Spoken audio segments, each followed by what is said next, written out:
There comes a time when a soldier must fight, not for greedy bankers, but for what's right. Greedy politicians selling out our land, sold out fools with an outreach hand. We're in the foxhole now, you got that right. We're in the foxhole now, ready to fight. Knowledge dumping, we see the plans. Information bombs across the land. Foxhole!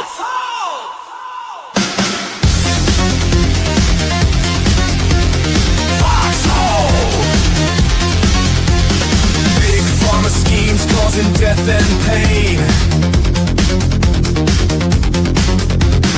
Green grift techno's just a money drain. AI surveillance plans, a form of control. Big brother built from the money they stole. We're in the foxhole now, digging deep. We're in the foxhole now, no time to sleep. We're in the foxhole. Foxhole. Foxhole. Foxhole.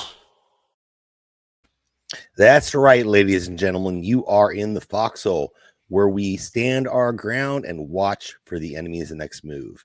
Yes, I know this is Karen's time slot. This is Surreal Surroundings time slot, but she did her show last night because her guest had to do a Monday. So we're just kind of filling in right now, doing a Foxhole episode with Denver Attaway as a follow-up to our Saturday show on Nights of the Storm, where we started talking about the mRNA flu shot that has been approved for 50 to 65-year-olds. And we kind of went in all kinds of directions and didn't get to half of Denver's information. So we're doing this as a follow-up to let Denver complete the thought, and we can go anywhere we want to go with it. In fact, I might even do a call-in show. So anyway, let me welcome my guest, Denver Attaway, guest host today. Sorry your camera is still out of function, man.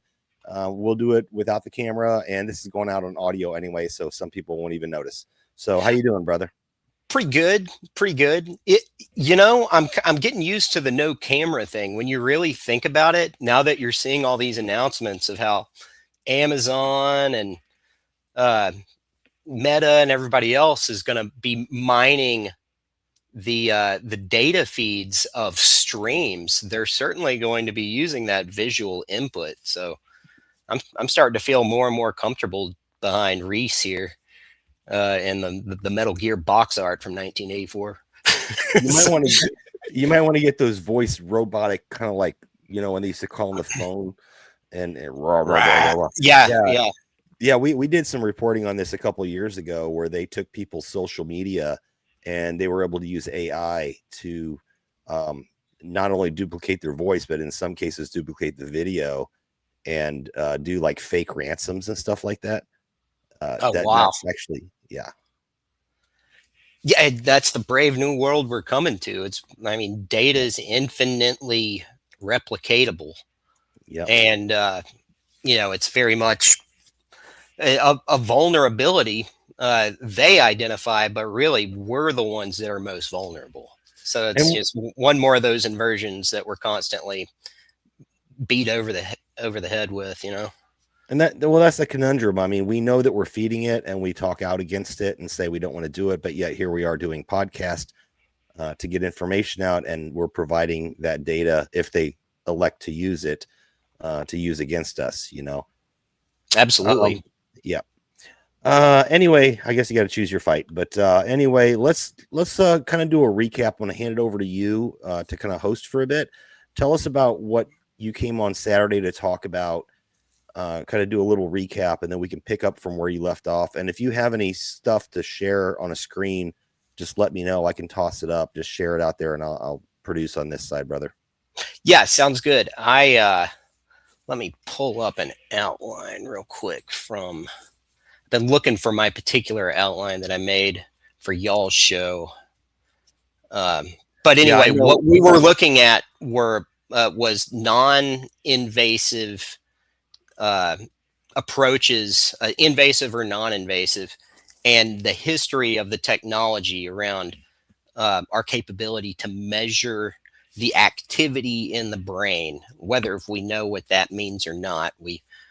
We prescribe meaning to it, and there's various fields of study, which that's their main thing. But it's something that has also been subjected to the wave of technology that we're living through with data centers and algorithms and everything else. And we looked at some companies and some various technologies, EEG, MEG, frequency magnetic resonance imaging, and how there are large databases of that data that's been measured, and little improvements made to combining these variables to give them a better idea of the brain network, and go on and continue to prescribe meaning to what various spikes and various action that they witness in the brain means. But we've also witnessed how when they're prescribing this meaning, they're also applying various algorithms to kind of average out the brain patterns into what would be the average, which is just kind of a straight line, kind of averaging the 12 or 13 subjects they were looking at, or 30, 34, something like that. And it was just a straight line, or a very predictable line, which wasn't representative of any one of the brain patterns, which I just found interesting as just a guy on the street and didn't really study the brain. That just kind of strikes me as Well, let me pop in here real quick, yeah. because David Knight and others, I just remember David Knight specifically talking about for probably about 5 years now. He's talked about electroceuticals rather than pharmaceuticals, electroceuticals. And that was using electronics, external to the body, to either influence the body or measure the body, whichever way you want to run it, forwards or backwards, to either administer some kind of, and we've had this for a long time. I mean, they've had electroshock stuff, they've had EKGs, both ways, but electroceuticals were the wave of the future. And getting outside of the pharmaceuticals, getting into the electroceuticals, he's talked about that. And then when RFK Jr. came in, he started talking about the wearables. The wearables, of course, do more than just monitor. They can actually administer. And I had brought that up with Dr. LaGuardia the week before you came on, where there's actually implantables you can do now that to help with sleep apnea. Yeah. And it's actually a 3-part implant, and there's like wires and crap that go in your body. It's kind of scary. And then we, of course, know about the brain chip implants that Elon wants to do to help veterans with their PTSD and stuff like that. But we're really there, man. We are there. And I know we started, when we talked last week, we started with the this new mRNA flu shot. And I know the premise behind that, we didn't really dig that deep into it. The premise behind that is what's in it, and is there a technology in there? And there's a lot of information out there on that we may be getting an annual shot that we're told we need to get, that can place something in us that allows this technology to function. If that hasn't already happened, that hasn't, I mean, it was back, believe it was Brown University in either 2012, 2014, where that was the first successful experiment of using non-invasive brain sensors to capture people's brain waves and brain activity. So that's 12 years ago at this point. Yeah. And they could do that non-invasively back then. So I mean, you would have to think that technology has only gotten more sophisticated, more non-invasive, uh, compared to what they were doing back then. Uh, but I dropped a link in the I studio see it. chat. I was going to ask you about that, and Yeah. before I jump to that that thread there, you remember when Trump said something about 6G would be able to see further into you? That was a statement he made. Uh, okay. Yeah, I mean, I, take that for what just you don't will. even. I just don't even listen to the guy. Yeah. It's just I just see him as just a living, breathing agate prop. Uh, Right on. and it's like he's making money, sure, but it's like he's the guy who's put out there for people to fucking look at and criticize. That's his role. Yeah. Well, I got that link up. If you want me to bring it up, you want to talk on whatever you drop me here. I have no idea what Yeah. you're doing. Yeah, just just while we're on the topic of sensors and the wearables that you just mentioned, this is an article from 4 days ago out of Japan Today. And I generally like to check Japan Today. It's not anything particularly special, but there's like a couple papers that I'll look at in each country. I generally look at India. It's like the India Times, India Express. Well, they're generally on top of Japan Today. technology. They Yeah. generally, Yeah, that's right. They report on technology without having to get into the weeds on the scientific post of phys.org and stuff like that. So let's just start with the title of this article. It's titled "Smart Clothes Will Soon Be on Sale, but Regulations Are Needed to Prevent a New Waste Mountain." I don't necessarily agree with that title. What I find interesting is that the focus of the article is not on, the continuous tech monitoring that this kind of stuff enables. It's on the, oh no, woe is the environment because all this new stuff that we're creating, which is, probably legitimate to some degree. But I find interesting, there's some good stuff in here as to what the materials are being incorporated into these fabrics. If I remember correctly. Okay, e-textile integrates sensing, computation, and power into fabrics so that the threads themselves become the sensors and the stitches become the circuits. These textiles can monitor health, temperature, motion, and air quality. They can communicate wirelessly and harvest various forms of energy. University and industry prototypes are currently progressing through clinical trials and are being tested outside labs. The global market for e-textiles is projected to reach over 15 billion by 2028. And you remember I mentioned the wireless brain sensor market. That was only projected to be, about $1.5 billion by, I think, 2032. So this is far more. This is the whole wearable market. It's, let's just say, I'm going to guess around 12 times the size, if not 20 times the size, some like much larger by comparison.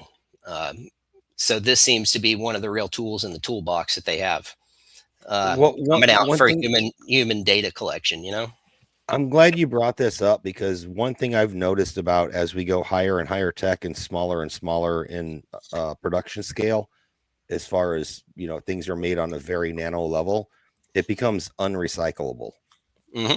And we've seen this with I invested in a company that is now out of business. It's completely broke. They found a way to take these lithium ion batteries that go into these EVs, and they can get 95+% of those rare earths recycled into like a sludge that could then be separated out chemically.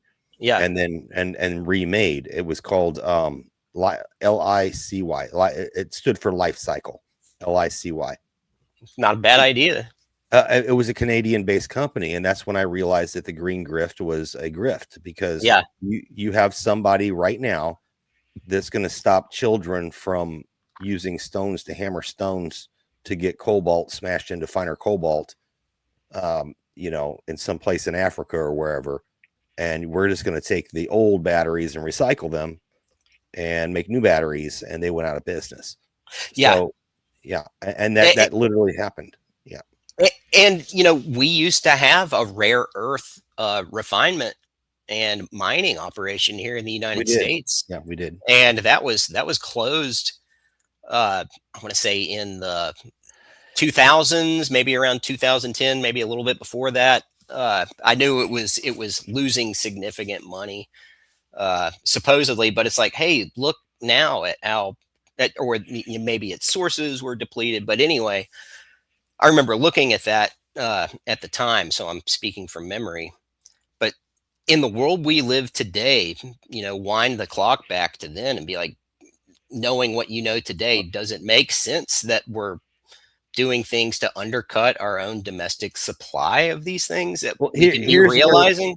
Here's where people need to look back into history and look into that, because the reason that industry shut down here is because of the same green grift that they want these materials for, right? They want these materials for batteries and for this EV technology and solar and all this other stuff, wind power, whatever. The same technology requires such a massive carbon input. So they say carbon is a bad thing. And the regulations on that prohibited the mining, and there's other things involved. There's conservation and stuff like that of the land and stuff like that. But a lot of it comes down to you have to use diesel equipment. We don't use child labor here. We use diesel equipment to mine this stuff. You have to crunch it up. You have to refine it. You have to smelt it. You have to melt it. You have to chemically separate it. There's a lot of things depending on what material you're looking for. A lot of stuff is built into it, and they never wanted us to see that. Yeah. They wanted us to think it was like magically, oh, they're picking up this fairy dust from another country and making these batteries with it. No, there's a massive process that goes That's into right. it. And that's the big lie. And that's why we haven't been able to do it here. And the real show for that is with these AI and data centers, because they did the same crap with our power plants with whether it be coal powered or LNG, liquid natural gas, or whatever that powers our power plants. Oh, that's a no-go for you. You can't run your air conditioning, but we're going to go ahead and build one for this AI center or this data center. Yeah. We're going to build the equivalent of jet engines, as power plants to burn natural gas for the power spikes, that we got to cover. It's the clowns are running the circus right now. Yeah, but, right. And they're all piling out of the same little car, right? Yeah. All wearing the same clown paint and wearing the big clown shoes. But yeah, so these wearables, you had mentioned what kind of waste it creates. So these electronic textiles, reading from the article here, will bring a new kind of hybrid waste. E-textiles commonly use mixed polymers, metal nanoparticle inks. Doesn't that sound wonderful? I'm sure that's great for you. Yeah. And include components that create fire hazards within conventional textile recycling. So that'll be great. They can release toxic residues if incinerated or landfilled. This results in hazardous and precious materials becoming trapped within garments, leading not only to the environmental and health problems, but to the loss of vital resources such as graphene and rare earth elements. Silver, for instance, is used in conductive yarns, antimicrobial coatings, sensors, and electrodes. We need to work out how to recover it because it is valuable as well as toxic to aquatic life in some forms. See, so what they're doing here is laying the groundwork for regulation where I would imagine it takes incredible sophistication and scale to create something like this. But just in case somebody comes up with a better way to do it, they're going to make the barriers to entry so high that there will be no competitors other than the ones that they let compete. It'll be outsourced. Yeah. It'll be outsourced overseas. And yeah, I know when we talk about the potentials for contaminants or whatever, I was looking today out to 3D print something, and I found a pair of slip-on, kind of like Crocs, if you will, Hmm. and they're kind of like squishy, because you can 3D print some pretty cool stuff. And I'm thinking to myself, do I really want my feet to be in something that's plastic based? Because we already have a lot of information coming out about microplastics and now nanoplastics that are getting into people's DNA and crap like that. Yeah. Yeah, so I refuse to print something I'm going to wear on my body. I mean, they make all kinds of clothing and stuff you can 3D print, like flexible clothing and stuff. Not going to do it. I'll print something that's cool that sits on the shelf. But if it's going to touch my skin, I don't want plastic involved. And when it comes to these wearables, and you're talking about what it takes to make these wearables, garments and stuff, and I've seen this. I like to watch Shark Tank. Hmm. It's a pretty cool show. I like entrepreneurs and stuff like that. But there's been a lot of people that came on with this wearable stuff that censors everything, and I'm like, why? Why do you need that? Yeah, it's kind of novelty. It's kind of cool. But the materials they use to produce this stuff gets into your skin.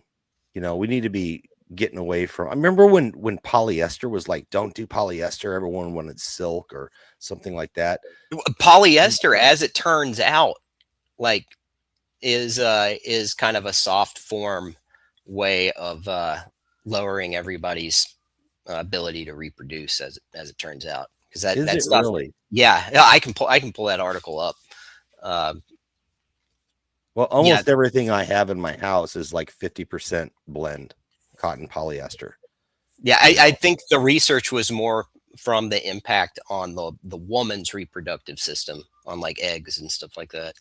hey, don't gender me, man. Yeah. I'm just I, messing with you. I'm just trying to. All right, let's see. Polyester. Yeah, if you got it, we'll pull it up, bro.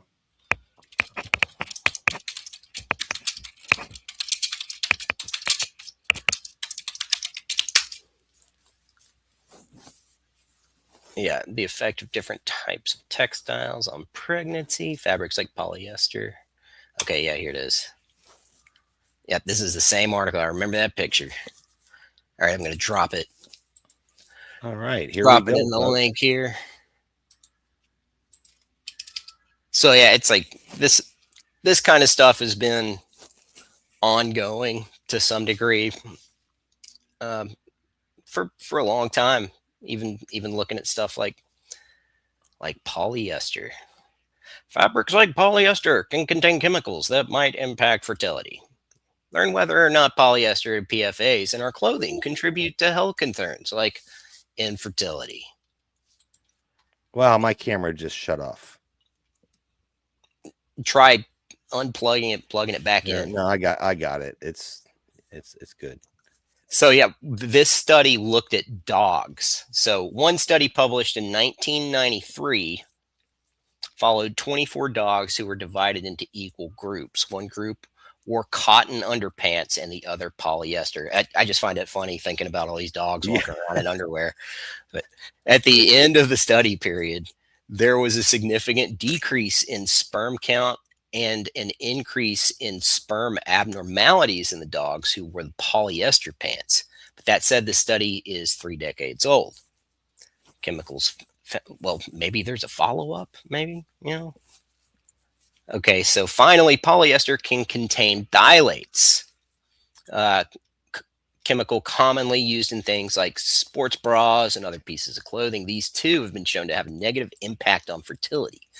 A study published in September 2021 issue of the Best Practice in Research Clinical Endocrinology and Metabolism found that higher concentrations of the chemical have been associated with decreased rates of pregnancy, increased incidence of miscarriage, and other pregnancy problems.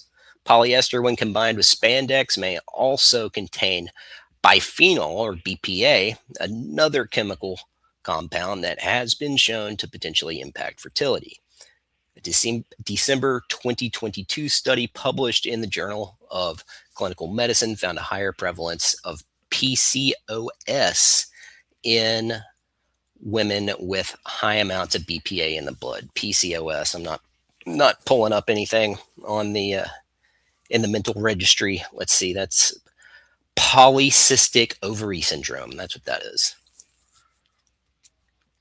Yeah. So as you can see, these various textiles are not friends to your reproductive health, and And they've existed for decades. this is something that I wanted to talk about with Dr. LaGuardia when he had him on the week before you were on. Mhm. Was actually testosterone, specifically because he wrote an article on it. We didn't get to it, but I had it highlighted here, and it's actually still in my deck, where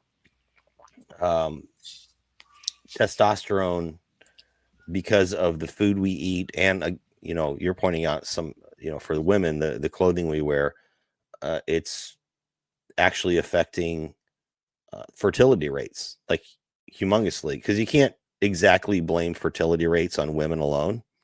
It has to do with men as well. And it also has to do, and I did a lot of research into the numbers on people going transgender and stuff like that don't do what is naturally needed to produce a 2.1% or 2.2% or whatever it is for the replacement rate of a population. There's a lot of reasons for that. It's sex drive, it's health, it's a lot of things involved there. So The food, food we eat, the yeah, air the we food, breathe, yeah. the water we drink. Yeah, actually, we talked about, we did get to the ultra processed foods causing anxiety and depression and all these other things in children. And I actually want to get my wife to read that stuff because she feeds my grandson a lot of ultra processed foods as snacks. And I'm like, we need to stop doing that. We need to stop doing that right now. Our other grandson, he ate apples and bananas and fruits and vegetables. He was really good into healthy eating, but little JJ, he likes to eat all the sugary stuff and the potato chips and all that. Gummy lifesavers. Yeah. I love the gummy lifesavers. It's a Yeah, weakness. those are good. Let me say hi real quick to everyone that's in the chat right now. This was kind of unannounced, so I'm kind of surprised anyone's here.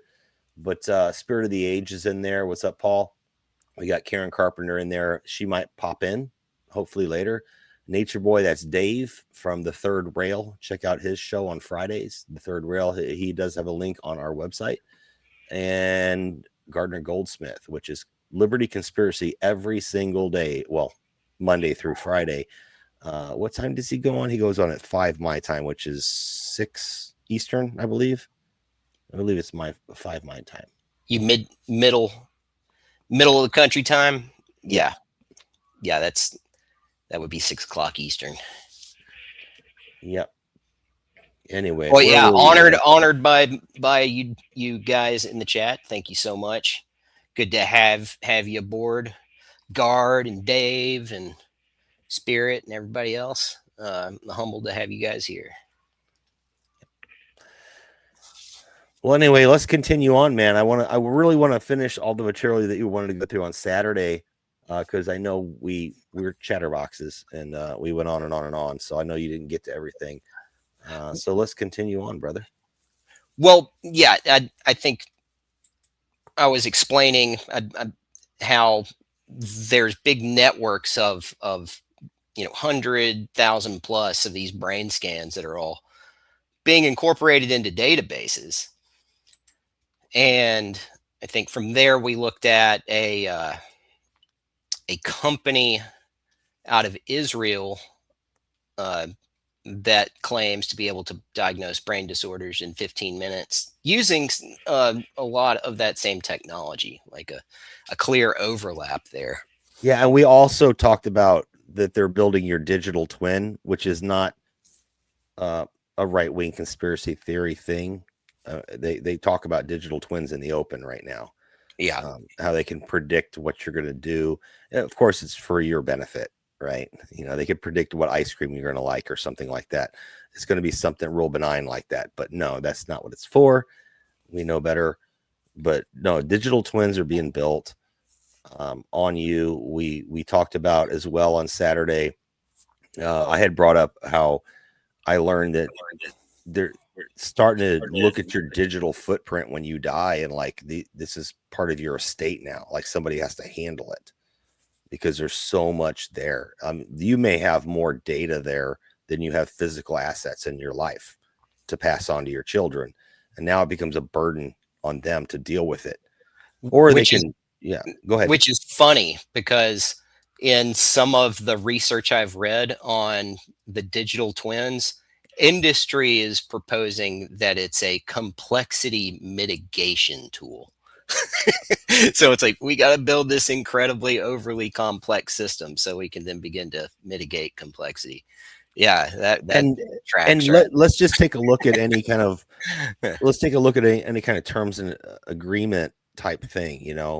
I agree. Make sure you're not a robot. Okay, by clicking the button that says I'm not a robot. How do you know I'm not a robot? Anyway, you agree to this. At the end of the day, you don't own any of that data. So even though you're responsible for it, Google may own your digital uncle or your digital grandpa or whatever. So now, you have to figure out how to deal with it. But anything your digital uncle does, are you on the hook for it? Is Google? It just boggles my mind, man. It boggles my mind. Like why they have to save this stuff forever and ever and ever and create this digital twin, Yeah. you Well, you remember the announcement of the Stargate program on, I think, Trump's second day in office, and the $500 billion that ushered into that whole effort. Stargate originally was, well, it was those guys who could do the remote viewing and, have some kind of extra sensory observation with some degree of success, right? So take it, like hold that thought and think about these, the 515-page dossier McDonald's assembled on one guy over the course of like a year. Or what they're doing is they're modeling the whole reality as best as they can of the consumer, for one, to be able to predict where they're going to be at a certain time, kind of that same extra sensory remote viewing, but just by way of what people's routine is, and the likelihood that people will be on that routine based on their previous behavior. I thought the name Stargate was kind of interesting because I'm a Stargate SG-1 fan. I've actually watched all the different spin-offs of that, Stargate Universe, Stargate Atlantis, all those, even the oddball ones that they had 3 or 4 little videos they made, like Stargate Origins. But that was a movie where they had a portal that would transport you to another reality, basically, or not a reality, but another place in the universe. Kurt Russell. Yeah, Kurt Russell. Yeah. Yeah. And they did a whole what is Imagination Land episode on South Park on that, where they totally that's what that screaming Kurt Russell is a reference to. Yeah.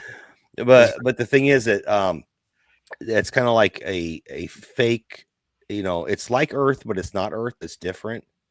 There's a lot of predictive programming throughout that entire series of Stargate SG-1 when it comes to nanotechnology. It comes to, there's a bunch. I could go for days on it. But the thing is that when I was doing some research about a year ago, I was looking at the SpaceX stuff. And incidentally, this is the same place that they moved all those, those Cybertrucks, like 1,000 Cybertrucks to, or something like that Elon got paid by the government to build, and then paid a subsidy to buy them for himself, that there's not enough employees there to even drive, and not enough charging stations to charge them. So if that's not a green grift, I don't know what it is. But his main building down there in Texas is got a big sign on it. There's a Stargate. So I thought that was kind of weird. Like, what is this Stargate thing? What's going on here? And that's the name of the mRNA, cure cancer, individual vaccines for people based off of your DNA kind of crap. Yeah. Yeah. Yeah. I mean, I look at that and the, what it means in terms of infrastructure, is the, the data centers and this focus Yeah, on they need that. They need the process piling technology. in all this effort and Yeah. marshaling all these funds,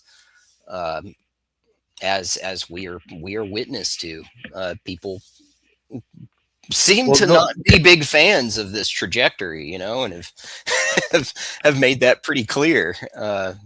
Going back to the Stargate series, SG-1 series, when the team met the Ashen, which there's 2 episodes about that. The Ashen was a race of people that kind of like took over and killed other races through attrition over time to take over their lands for farming, to feed their people or whatever. Mhm. And one of the things that they offered, and I found this very, very interesting, and that's why I say it's predictive programming. The thing that they offered the SG-1 team was they offered them a biological weapon that would only kill the genetic profile of who they wanted to kill. So let's just say you wanted to kill black people, or you wanted to kill Indian people or white people. You could release a pathogen into the air with an aerosol, and they even said they had multiple delivery methods, and you could fine tune it to the exact kind of person you wanted to kill. So you're talking genocide, right? Non-invasive genocide. Yeah, non-invasive genocide, exactly. And that was one of the episodes in that show. And we're literally, that's the show Stargate SG-1, and Stargate is talking about genetically tailored medicine. That's right. So is it going to heal you, or is it designed to kill you? I mean, you flip a coin, I mean, Yeah, right. It depends on, I guess it depends on a few different things. Mostly how, Paul's what is cracking me up. what Paul's is your cracking me up right now. utility? What is Paul your says- utility to power, Yeah, Paul's killing me right now. He says all gingers. Yeah, I'm All on the ginger. chopping block. Let me say Damn, hi bro. real quick for the people who have joined us, because this was an impromptu show. So I want to say hi. Hemp Car joined us, Hey, and Hemp. Skunk Hollow joined us. And Howdy. those are the 2 newbies that, well, not newbies, but new people. And I did mention Guard before, right? Yeah. Okay. Thank you guys for coming in. But yeah, we're gonna look at another thing here, just kind of related. People, I think, have made their position on the data centers. There's very little people in support of this trajectory nationally. People have been turning out in number to their local council meetings and expressing, with a lot of intellect and clout. There's a lot of people with clout. yeah, and it, by and large, just keeps rolling over us like a steamroller.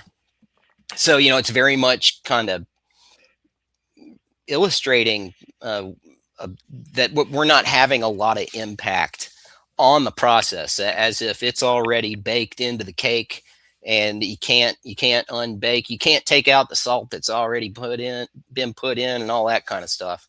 You can always add more, but you can't take out what's already in there. So I noticed this article in the Indian Express just yesterday, the day before, and it, I thought it correlated nicely with the same kind of non-reaction and lack of accountability that we're witnessing here in the United States. So just so you understand what a proportion of what that is, there are a total of 4,000 to 4,123 members of legislative assembly in India. a total of, a bit over 4,000. And there are 788 members total in members of parliament in India. So let's look at the title of this article. And let's see, where did I? Yeah, I got it up on screen for you, brother. Okay. Yeah. Over 4,000 cases pending against MPs, MLAs. That's your members of parliament, your members of your legislative assemblies, amicus curiae to the Supreme Court. And another 700 cases are pending investigation, while 360 have remained at the stage for more than 3 years without a charge sheet being filed. So that's Now, let me ask you a question here real quick, Denver. okay. This is a serious question. This is an us and them thing. If you were charged with something and thrown in prison without bail, and they just refused to hear the case for 2 years, guess what you got? You got 2 years in jail. That's right. But if a person wants to hold the people who work for you, which would be your representatives, accountable, they just don't see the case, and that person goes on continuing to live their lavish life and doesn't see a day in jail to await their trial. That seems like a us and them kind of thing, a just us, justice, just us for them. That's right. Yeah. So I find that shocking that they have that many cases pending, and these people aren't at least put them on paid leave or something to where they can't do anything while it's being adjudicated. Because that's what would happen to you or I, right? At the bare minimum. Yeah. You would think. But yeah, let's see, another 700 cases are pending. I mentioned that. Figures part from an amicus brief at the 22nd. It notes that 4,192 figures based on information received from the high courts and their websites. So, it's not like this is some investigative journalist out there like making claims. It's like this is straight from the court system. Real quick, can I ask you what these cases are over? Is this over the stuff we're talking about? It doesn't provide a whole lot of detail in terms of of that many cases. Yeah, they don't really provide much characterization of any of it. They just kind of provide the number. Let's see, in 2017, the Supreme Court ordered the setting up of 12 special courts in 10 states, UTs for speedy trials in criminal cases involving legislators. In December 2018, it directed that one designated sessions court and one designated magisterial court be identified in every district to try cases on priority. In 2023, the SC directed the chief justices of all HCs to register sumotu cases to monitor the early disposal of such cases and empowered special benches to issue directions for expeditious trials. This all sounds like, we're really looking to get things done really quickly, but the matter was referred to a 3-judge bench in February 2025 after the precious amicus report highlighted the absence of effective monitoring by most HCs. It has been listed for hearing before the 3-judge bench. See, so it's just bureaucracy. It's just bureaucracy, just kind of rolling forward and trying to make it look like there's some degree of accountability, and we're trying to fix the problem, and okay. That's where, and I see where this is relevant, because here, that's what we do too. We have hearings. We have our C-SPAN that we can watch where people get up there and literally nobody's in the room. There's like 5 people in the room. Where are these people that we're paying to be there? They're not there. If anybody actually watches C-SPAN, you'll see that there's nobody there. Somebody's just up there filibustering on their own to get some political points. I would be curious though to know, that's a lot of cases, 4,000 pending. against all their politicians, basically. Yeah, it's like there's one for pretty much every politician. Yeah, You know? well, I'd like to know what they're about, because I know this is Yeah, from it could. India. Yeah, India is really big on the Aadhaar system that David talks about all the time. Um, they're very socialistic as far as their programs, having social programs and having to have the real ID kind of thing and all this digital ID. And it apparently hasn't helped them because they're filing cases. So well, we're heading the same direction here. yeah. Another thing about India is it's been under the control of the BJP. It's like your Hindu nationalists, which are, you know, your crazies. They're like your most war crazed neocons, or the equivalent thereof in India, and just like complete racists. I don't know anything about them. Naturally, them and the Netanyahu regime have been forming closer and closer ties. I thought Yeah, India was pretty much like all Buddhist and like peaceful and stuff like that, but I don't know much about it, you know. the Hindu nationalists are,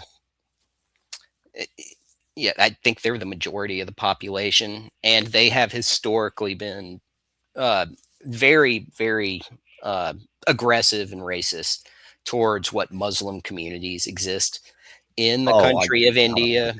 I gotta put this up. Holy crap. This is so right on. Let's see. For the audio audience out there, Paul says, or Spirit of the Age says, like I've said before, once someone works in government, the citizenry, however you say that, becomes a problem. That is so freaking true. Yeah, that is so freaking true. Oh man, good comment, man. That's that's what you had to share. I thought you were throwing a link up or something. Say what? Oh, you want me to throw a link up to like let people call in or whatever? No, let's. I was asking if you were putting a link up. No, I just threw the comment up on the screen. Okay. Yeah. Let's see. I've got one I'm going to throw up there real quick. I mentioned that Databricks company. If you throw it in the private chat, I can get it on screen, brother. I think we can tie this to the discussion coherently right now. Yeah.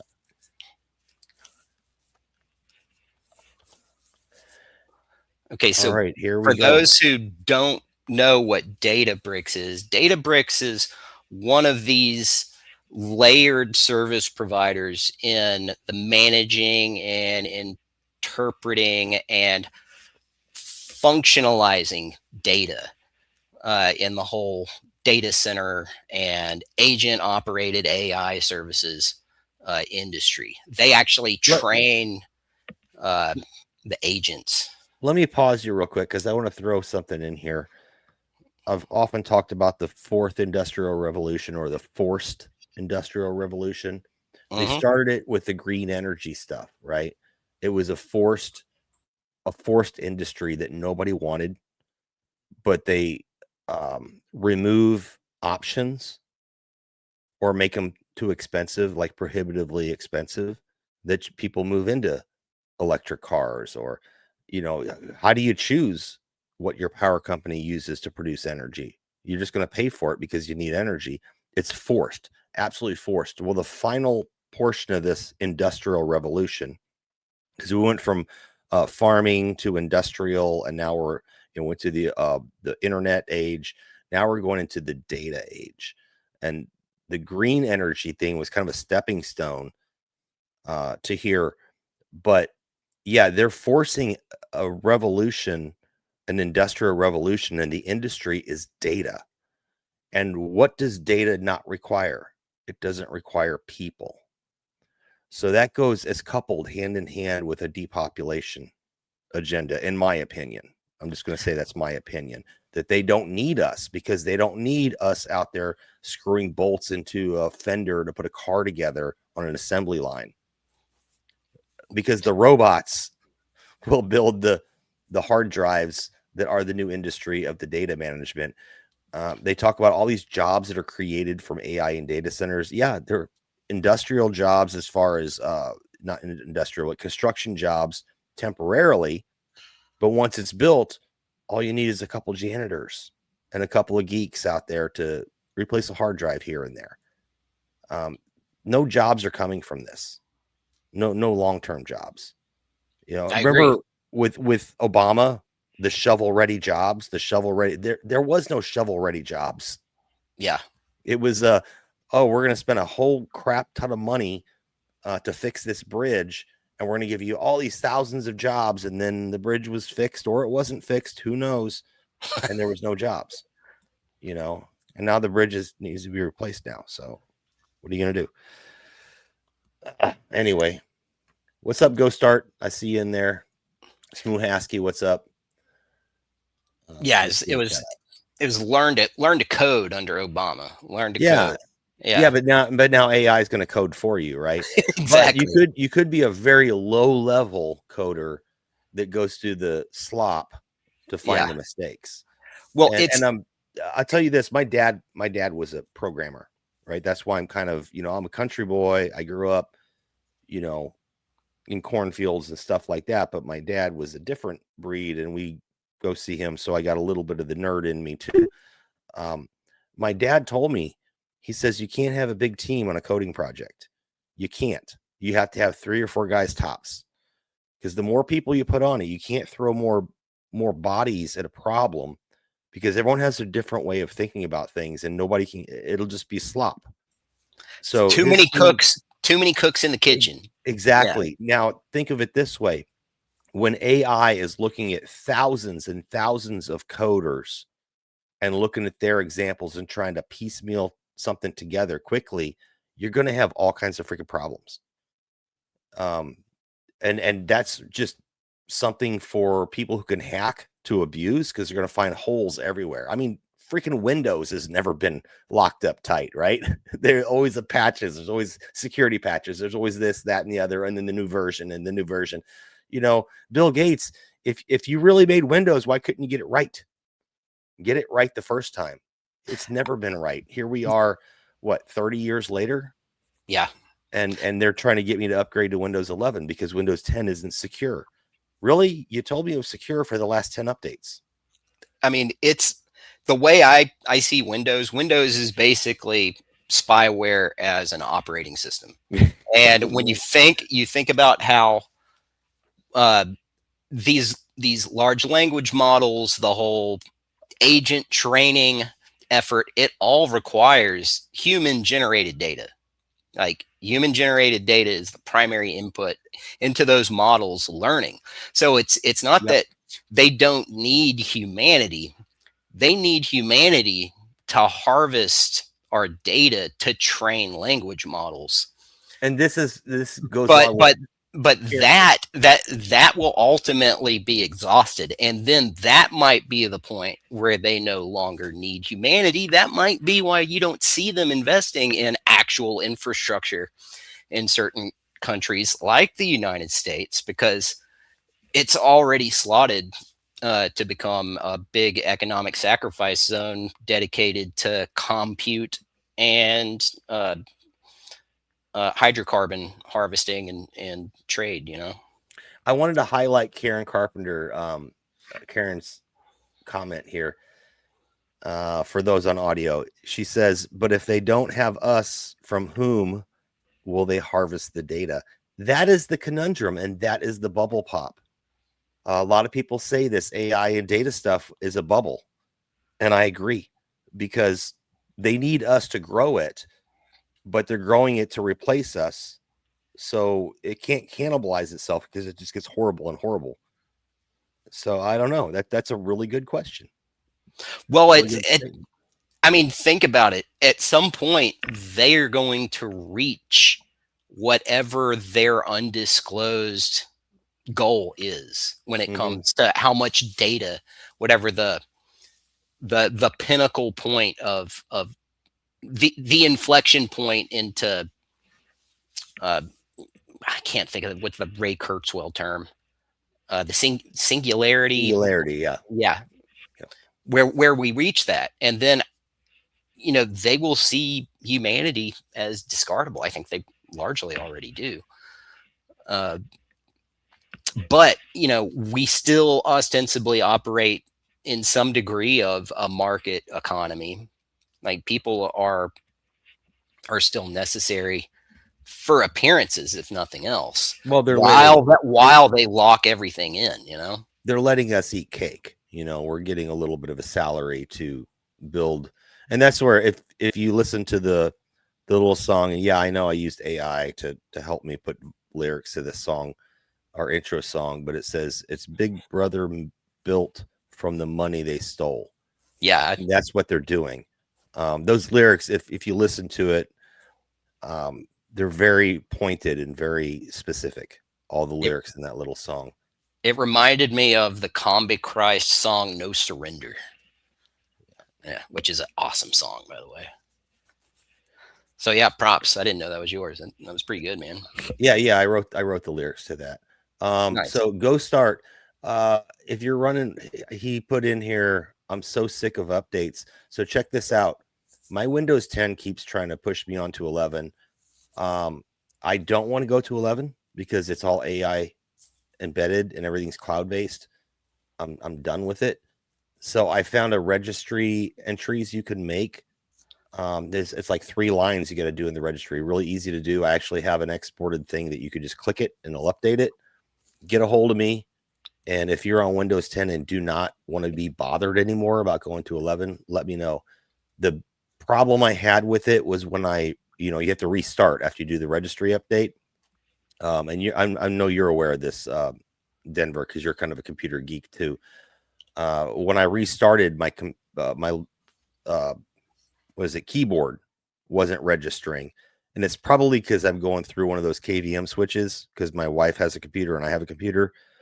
But I was able to use the mouse and get the on-screen keyboard and log in. Once I logged in, my keyboard registered now, no problems, and I'm not getting freaking harassed anymore about updating. So there's also weird stuff with Windows. It's like it can based on your power settings and a lot of different like just nonsensical things they have in there. Like it'll automatically like unpower. It'll take the power away from like your keyboard or your mouse or whatever USB device you have plugged in. To me all the time. Yeah, it's just like and like there's a way to turn that stuff off, but it's just so stupid. It's just an annoyance.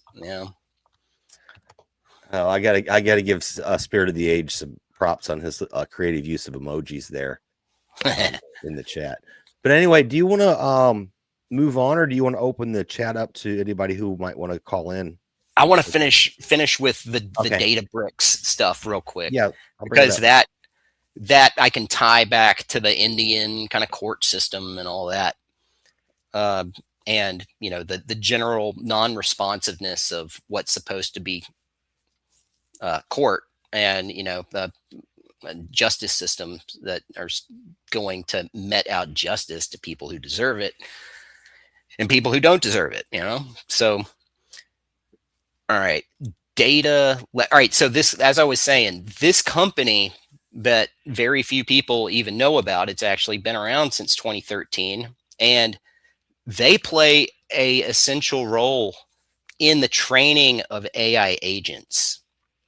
So let's see, the architectural evolution is fueled by a pivotal moment in the automotive industry. All right, so let's see, that's not exactly it. All right, let me pull this up on my own real quick. And I can kind of scale down. While you're looking at that, I'm going to give my personal experience. The large language model stuff, when that came out, I messed around with it just for reporting purposes. I found that it's not honest. It is so biased and it is pre-programmed. Yeah. And even if I did a Second Amendment argument with, I think it was Gemini. That's Google's, right? Gemini? Yes. Yeah. And I literally had it. I said, tell me the Second Amendment. I actually have this posted on our website, and I have it on my Substack as well. I said, quote me the Second Amendment. It quoted me the Second Amendment. I said, now please explain to me in the context of the day, what does well-regulated mean? What does militia mean? I asked it for all those terms that are the arguable terms that they want to redefine in the courts. And it gave me what those terms meant in that day. And I said, can you reword the Second Amendment to include that definition? So basically, instead of saying well-regulated, it would say a well-practiced. You know what I'm saying?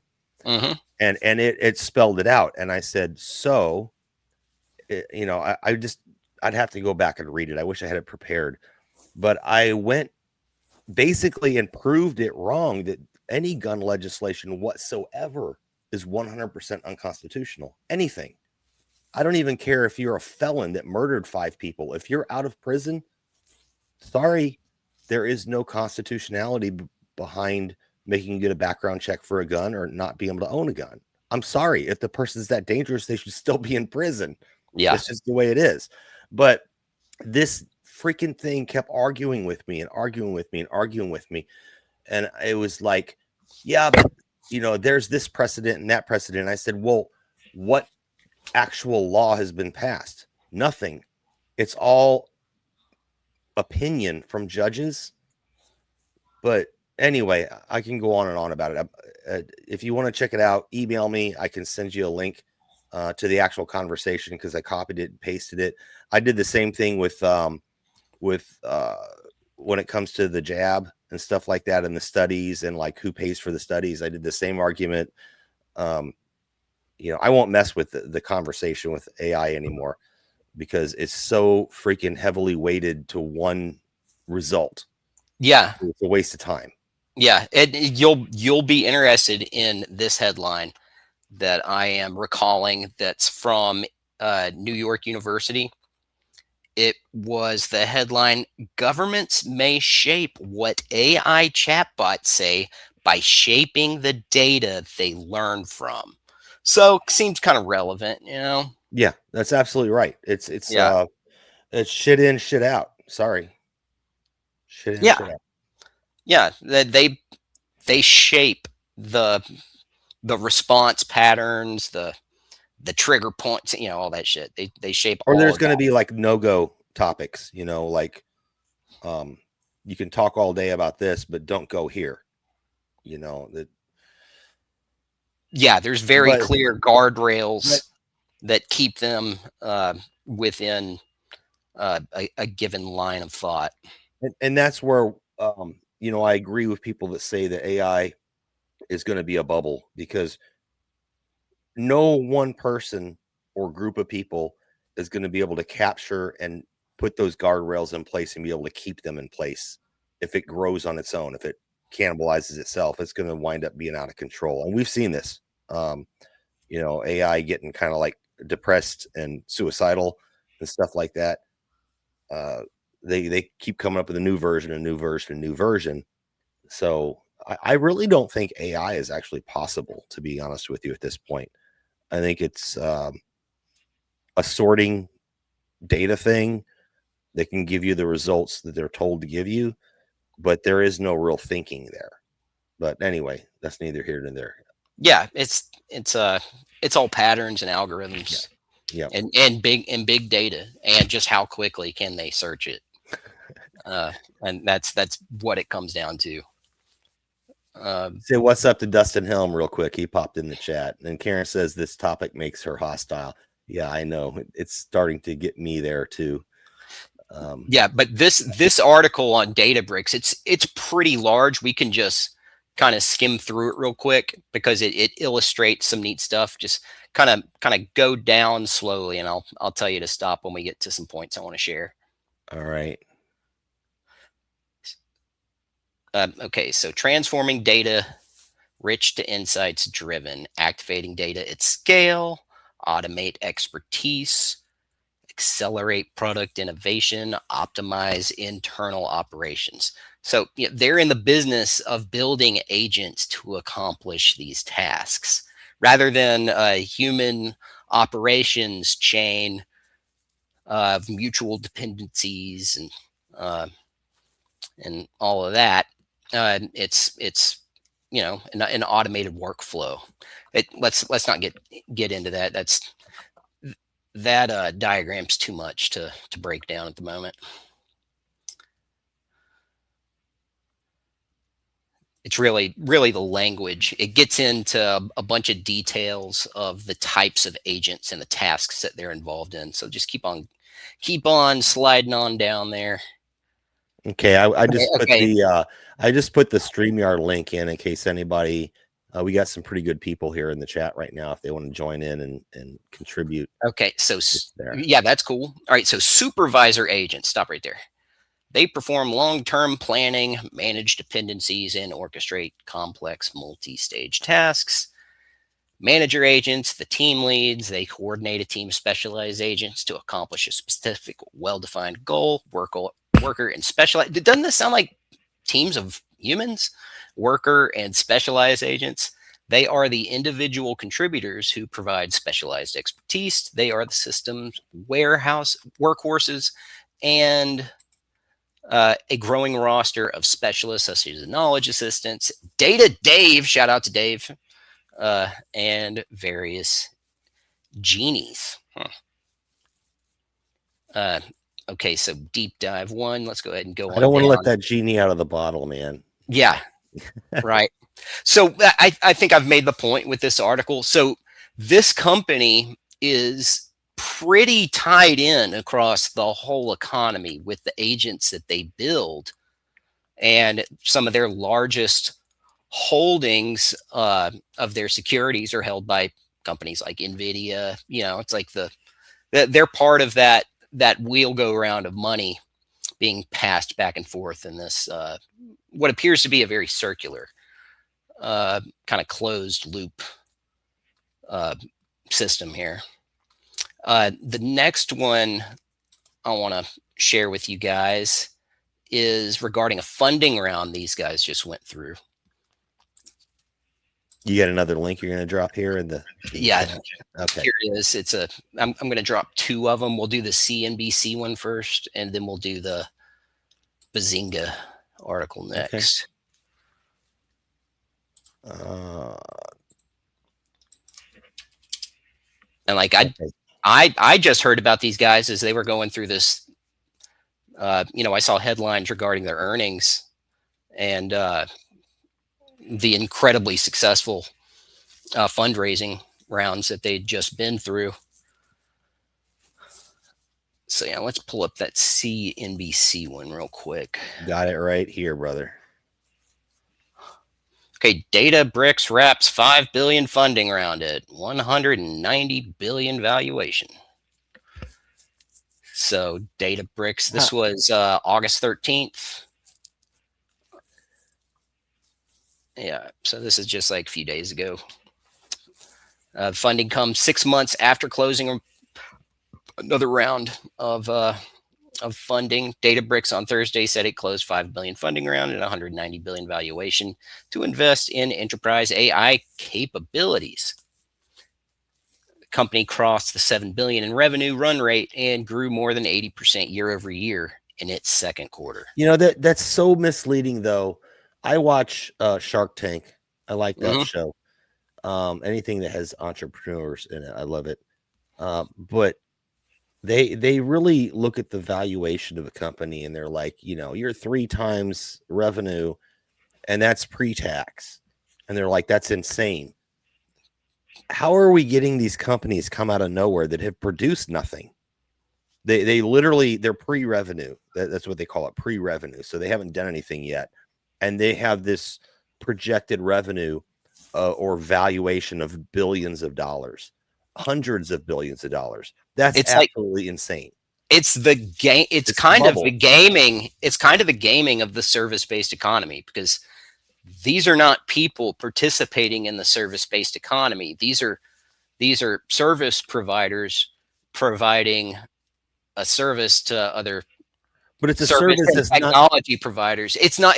It doesn't matter if we demand it. It's demanded. It's the whole supply side Okay, this economic is thing. this is where fascism comes in, right? Oh yeah, Because yeah, for sure. and this is the nuts and bolts of it all.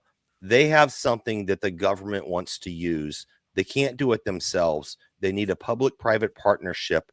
They need a company to do it. So this is your fourth industrial revolution, right? You're servicing the government, but it's going to fall to pieces because the government gets its money from where?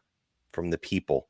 If technology is replacing the people, then who pays the government that's going to then pay for this service in the billions and billions of dollars, hundreds of billions of dollars? It's not going to happen. So that's why the endless printing of money, the fiat system, that's why they want to revamp the money system, because they can't keep this going any longer. Denver, we are at the end. We're at the end of the rope right now. Yeah. Well, and I feel like this is the system they're trying to slot to be at bat, and that's waiting on deck, right now for when the grand slam of whatever economic correction is coming, and the level of desperation just goes up exponentially. Like whatever monetary system, be it the Bill Gates patents or any of the other stuff based on generating revenue, or tokens based on your movement and how much data you share and your level of compliance and all that footprint, shit. Yeah. Yeah. But the thing is, this is perfect for a great reset, isn't it? But is the reset going to benefit people or harm people? Is it going to benefit the few and the rest of us can get screwed?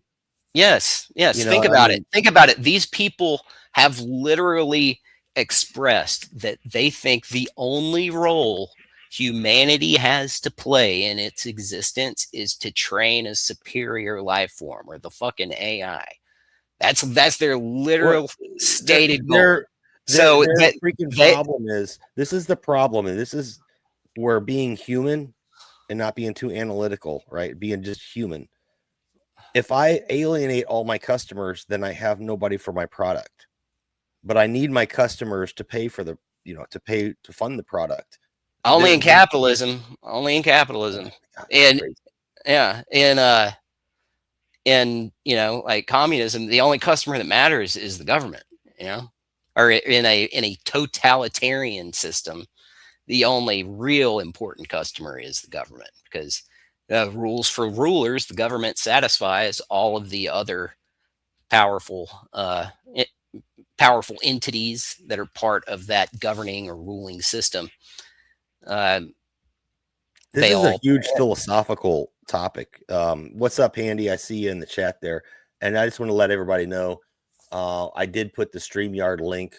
I pinned it in the chat if you want to jump in and talk about this. I mean, this is, when we talk about technocracy, let me pull this down real quick. And that's kind of, you're talking about some of the cornerstones of the technocracy they're building with this stuff. Kind of like the puzzle pieces where they build it. It's a philosophical thing. Like, what's the point? I mean, why would I want 1 million cameras on people driving around when I'm taking away cars, or when I want to depopulate the population? I mean, why would the cameras become useless then? And then who's my customer? But again, think of what I just suggested, that the only role that these people, some of them, like your Peter Thiels, it's like the only role they see humanity has is training a AGI, and that's the fallacy, because you train it and then who does it serve? It serves nobody, because we're all gone. But that's I mean, if we're to take them at their word, you might also consider that the market economy, all this stuff, it doesn't matter anymore. Not to these people who are some of the have control more resources than any other single person, or organizations in human history. Like unless they're going to take our bodies, like in the movie The Matrix, and use us as like a battery, and maybe use I've seen this in where the hell did I see it? It was one of the Star Trek spin-offs where they were using someone's brain as like a processor because the human brain, Yeah, so much better. it's a quantum computer essentially. Right. Yeah. I mean, you're building, it's like me building a car when there's no person to buy it. I mean, we could look at Tesla, and that's a good example.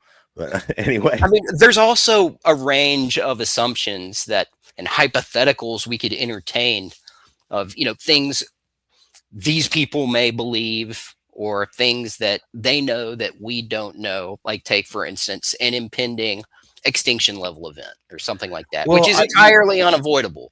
Yeah, I would like, say whether if that's the case or not, if these powerful entities and people believe it, wouldn't what we witness in part comport with something like the assumption of an impending extinction level event? They're like, we got to get the markers down for the AI, and we got to get everything automated as best as we can, so life can be resparked 50,000 years from now from these, there's some technocratic seeds we plant, or some just crazy, ridiculous, very small percentage likelihood would even be successful. But it's like, if these, and I'm not trying to make these people sound like good guys. I'm just throwing a hypothetical out there, which would help explain what we're seeing as far as just complete, ignoring of the wants and the needs and the demands of people. And they're just like, yeah, okay, whatever. But there's still no action. I mean, they're already trying to claim anybody who cuts down a flock camera or does anything against these things, you're a terrorist. I mean, they are really drawing some very thick, bold lines of behavior. And they're getting trying to brand. They're getting the Axon cameras now to monitor the flock cameras, so they're not cut down. And my thing is, and there may be something to the extinction level event, because we do see all these super rich people building these underground bunkers and stuff. Yeah. And massive fuel storage and, food storage and all this other stuff. It's kind of weird, a place that they never go, but it's a place to go hide. It's kind of like a Cheyenne Mountain of sorts that was continuity of government, built back in the day. And, just fun fact, no sitting president has ever went inside Cheyenne Mountain. Only one previous former president ever went and visited it. Just a fun fact. But anyway, can I guess what president it was that went to visit it? I forget who it was. It was like Eisenhower. It might have been. I think it might have been. It was. I worked for the security manager there for like 8 months, and he gave us the whole tour and gave us all these fun facts, and it was absolutely amazing. It's a engineering feat that they did that back then, and it was cool to see like pictures on the wall in the main building. This is before you go in. There was dudes handling dynamite with a cigarette hanging out their mouth, like smoking and shit. Classy. Wife beater. Yeah, classy. But anyway, to go back to my point, it could also be, so it could be that, what you're alluding to is that maybe they know about some cataclysmic event, extinction level event, or it could just be another, and this is the simpler minded, greedy way of thinking.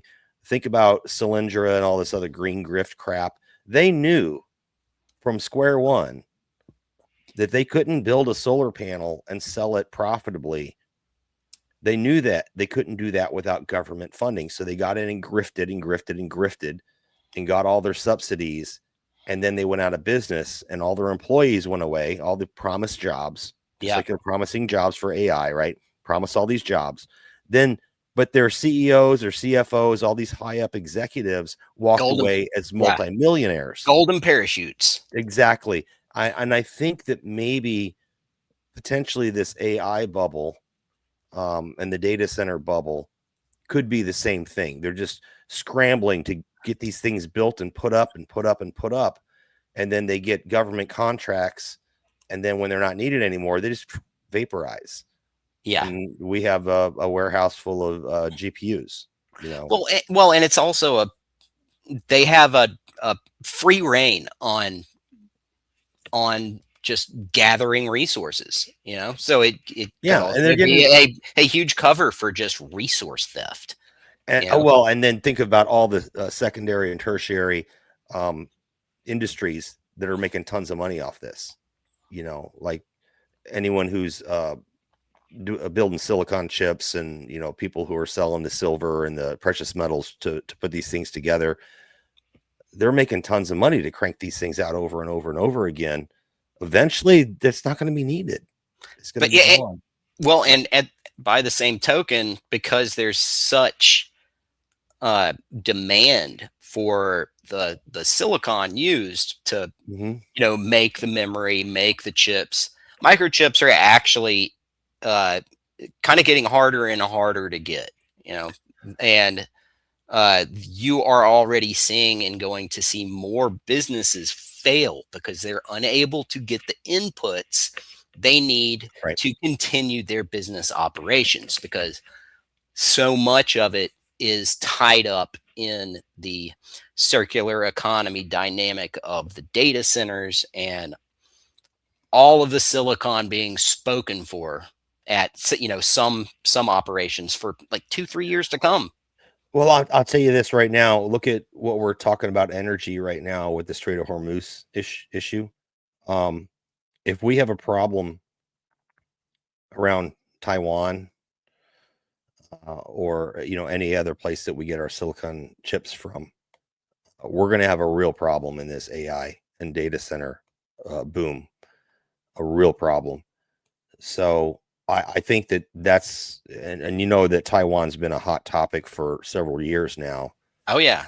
So they've also they've talked about getting the CHIPS Act or whatever. I think Biden did that one, where we're trying to bring production of microchips back here. Now, why do you think that would be the case if we can get the labor cheap over there? Because I think that they foresee something happening to where we're not going to be able to get that. So that's another thing, just something, a sidebar. I foresee something happening with Taiwan. I know people from Taiwan. I know the situation there. And we right now have taken all of our stuff out of the Pacific and pushed it over towards Iran. So if China wanted to take out Taiwan, or take over Taiwan, I should say, right now would be the time they should do it. Yeah, there's a lot of reasons why it would be smart for them to do that. And with where we're pushing our industry, which is into the silicon based industry, that would not be good for us. That would be a crushing blow.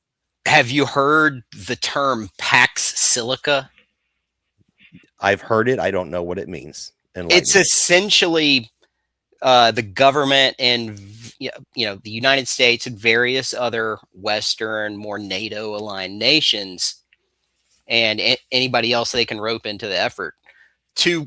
It's an effort to control the supply chain of silicon, to try to deprive China of.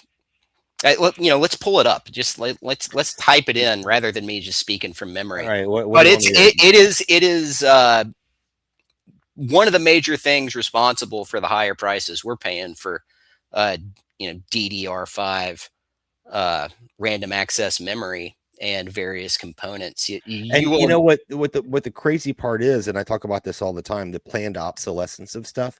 So even if you have functional working old equipment, you can't use it anymore. Yeah. You can't. Like, I literally have a Windows XP machine here that will never get on the internet because I can't get an updated operating system on it.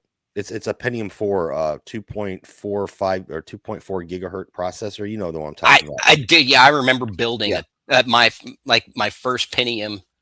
It was like a Pentium 2 2.4. Yeah, it was a P2 at one time, but it went to a P3 and then a P4. It's the same. I remember. Yeah, I remember.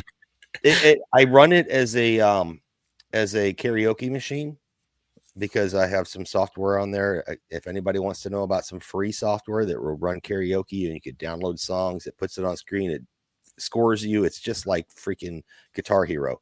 But anyway, neither here nor there. The thing All right, is that you have to get the new stuff, otherwise you're out. You're out of the club. You know, you can't get online because you can't get the new OS. And even now, I'm dealing with this with Windows 10. My wife's computer, she can't pay half our bills on my wife's computer because she has Windows 7. Oh yeah, and Windows 7 is way out. Yeah, because Firefox, none of the browsers will update past a certain version without being a newer operating system. And then you go to the website, and the website depends on you having the newer version of the browser. It's probably something to do with the, like, if it's an old, like 32-bit operating system rather than she's 64-bit. Yeah.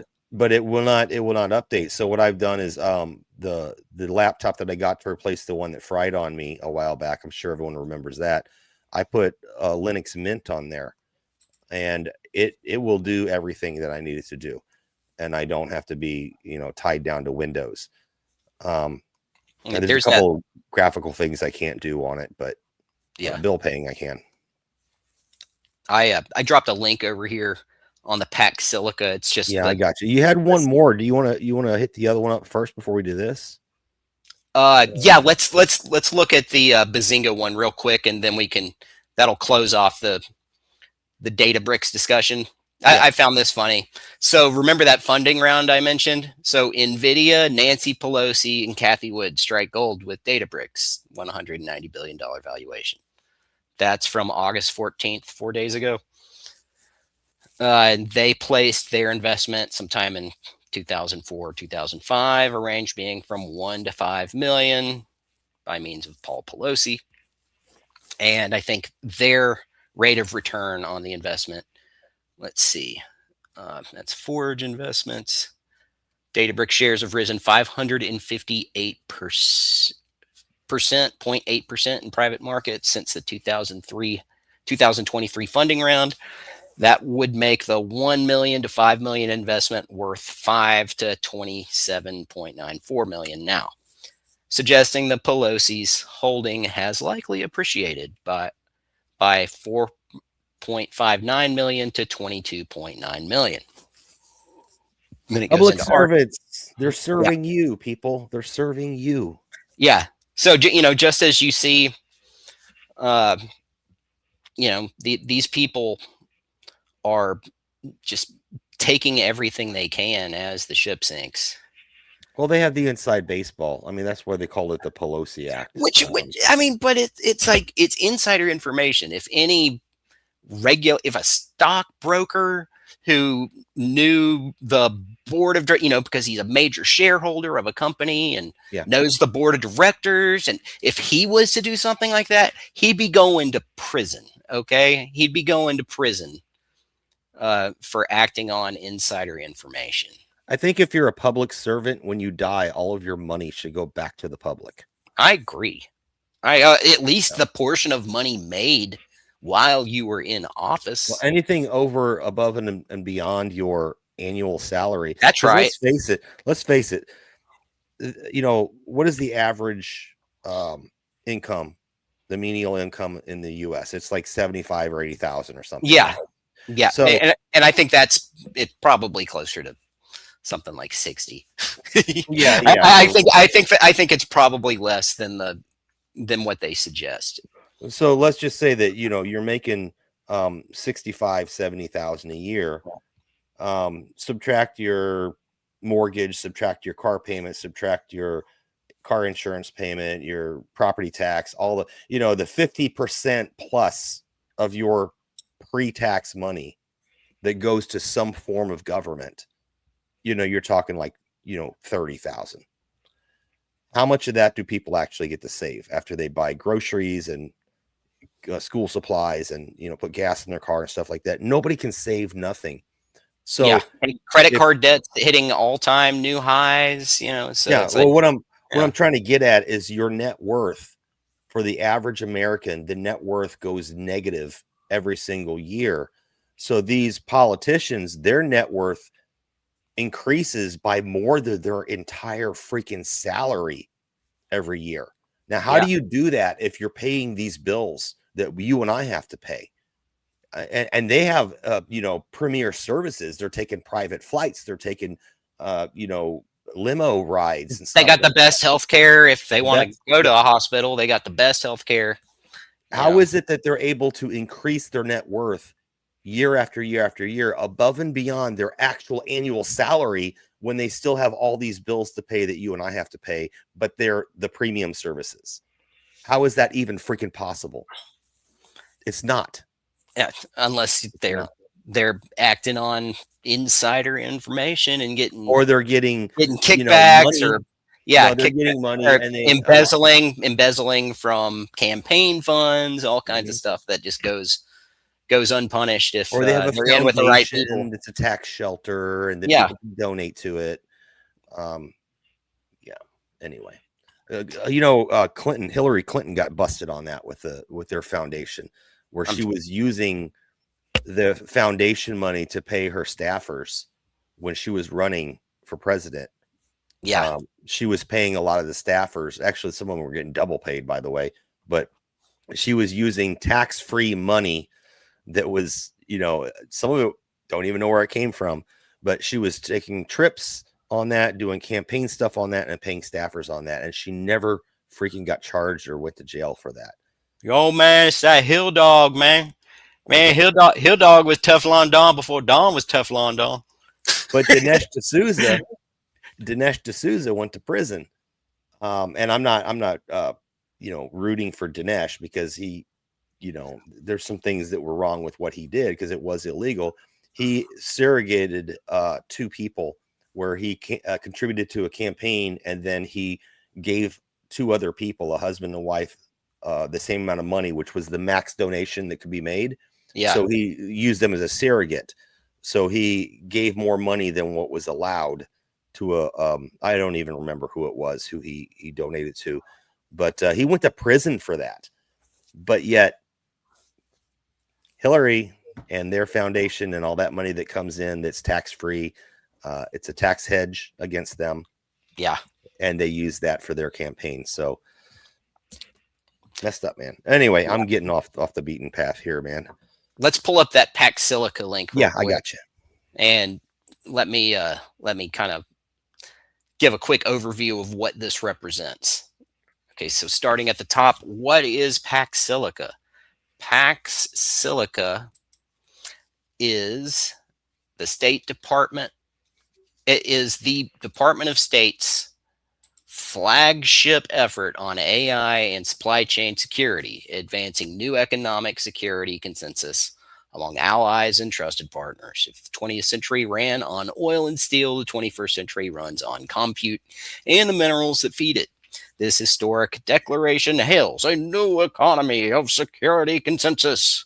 Bingo, that's what I was talking about. The 4th Industrial Revolution is about data management, data storage, and then the companies that feed that, whether it be for lithium, whatever it takes to put these technologies together. That is what they're building. This is perfect. Yeah. So it says we recognize a reliable supply chain is indispensable to our mutual economic security. We also recognize that artificial intelligence represents a transformative force for our long-term prosperity, and that trustworthy systems are essential to safeguarding our mutual security and prosperity. We recognize that the technological revolution in AI is accelerating, increasingly reorganizing the world economy and reshaping global supply chains. We believe that economic value and growth will flow through and across all levels of the global AI supply chain, driving historic opportunity and demand for energy, critical minerals, manufacturing, technological hardware, infrastructure, and new markets not yet invented. In this spirit, we declare our shared vision to deepen our economic partnership through shared efforts on investment security practices, infrastructure, and incentives. We encourage efforts to partner on strategic stacks of the global technology supply chain, including but not limited to software applications and platforms, frontier foundation models, information connectivity, network infrastructure, compute and semiconductors, advanced manufacturing, transportation logistics, minerals, refining and processing, and energy. We believe in mobilizing the immense creative and financial power of private industry and entrepreneur, because it's so private industry to throw $500 billion to kickstart this stuff, right? Of taxpayer money. Well, here's the thing about the private industry. The private industry should be driven by supply and demand. So people like you and I should demand something that an industry is, supplying. But in the case of, today, the biggest industries out there, the demand is from the government. That's right. And they use our money to subsidize or to pay for the global surveillance. Yeah, it's socializing the cost and privatizing potentially whatever profit that comes. But I don't think it's about profit. I think it's more about control. And in this instance, all you need is a senator in your pocket and an idea, and be like, this is a great idea. Let me make this freaking drone thing that just does whatever. And then, you get a $2 billion valuation and a seeding around of funds, and then the government's going to buy it from you, or if you fail, you just take the money and run. That's what you do. You declare bankruptcy and you become a rich ex-CEO. That's what I've seen happen over the last 10 years. Yeah. Okay. But what this is about, and they kind of sneak it in there in this, just very highfalutin language and, all kinds of ridiculous posturing and as flowery language they can put on it. This is about controlling the supply chain. That's what this is about. Yeah. It's about controlling the inputs of the supply chain, where it's coming from, and in coordination with their partners. So let's look at the signatories here. You've got Argentina, which is quickly becoming Israel-like, or another, I guess, more of a British colony, I suppose, since the Falklands are right there. Australia, Chile, Costa Rica, El Salvador, European Union, Finland, Germany, Greece, India, Israel, Italy, Japan, Kazakhstan, Netherlands, Norway, Panama, Philippines, Qatar, Republic of Korea, Singapore, Sweden, United Arab Emirates, and the United Kingdom. What's also interesting is you'll find a lot of overlap there of that list of nations. There's several of those that are signatory members of the Chinese Belt and Road. There's also signatory members and active members of the Trans-Pacific Partnership there. So I find this interesting. Non-signatory participants, Taiwan. We just talked about Taiwan. Yeah. So what's going on there? Are they expecting Taiwan to be China soon? I don't know. I mean, endorse the Pax Silica Declaration principles via the joint statement on the Pax Silica Declaration and U.S.-Taiwan economic security cooperation. So I don't know. That's just interesting to me. Yeah, that's a great point. I think it could be that Taiwan is able to exercise leverage because of the important role that they play in the supply chain. But Taiwan depends on its own inputs as well. So, Taiwan produces a lot of silicon-based technology for us, but where do they get their raw materials from? So that's going to be the pinch point or the choke point. But Foxconn, by the way, is a Taiwanese company with several facilities in China, in mainland China. But Foxconn is a Taiwan-based company. And we all know the name Foxconn because they make tons of chips, and those are the places in China that had the nets installed to catch people when they jump to their deaths. Yeah. To keep them from I thought splatting that on was the ground. Apple. I thought that was like an Apple. Probably both. No, Foxconn and Apple have facilities right next to one another. Yeah, I've heard about that where they Yeah. had to like.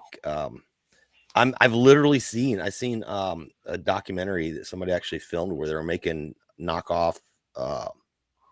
Where they, I think it was a Samsung phone or something, or maybe it was an iPhone, but they were literally getting parts and building, fake phones at this factory, and people lived there.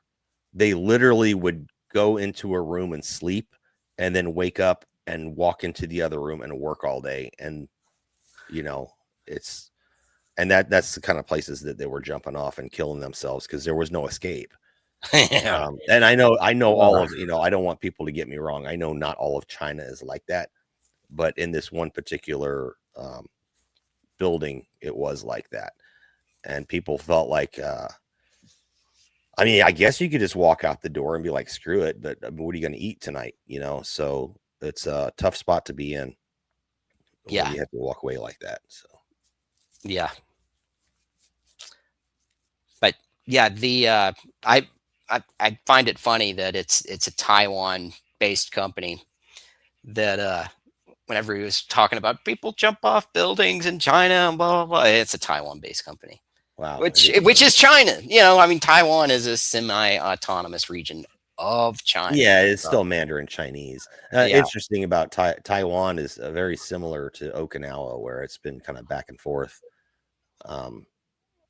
Yeah, Okinawa. I had a lot of history on Okinawa. I lived there for almost 10 years, just shy of 10 years, and it has been handed back and forth between China and Japan, just based on how much military they wanted to keep, to maintain it over the years. So it's interesting. It wound up being Japan's, but it was China's quite a bit.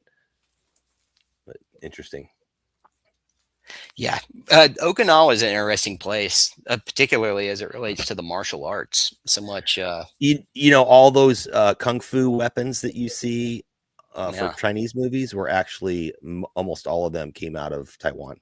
I'm sorry, not Taiwan. Indigenous to Okinawa. Yeah. Yep, Okinawa, because they had to learn how to use their farming equipment as weapons because they weren't allowed to have weapons. That's right. So they got very creative. The bow staff, the what is it? I'm not going to get into it because I'm not educated enough. I got the class on it from a guy who was like very astute into the history, and we had like a 3-hour brief on it. It was just absolutely fantastic. It was fascinating.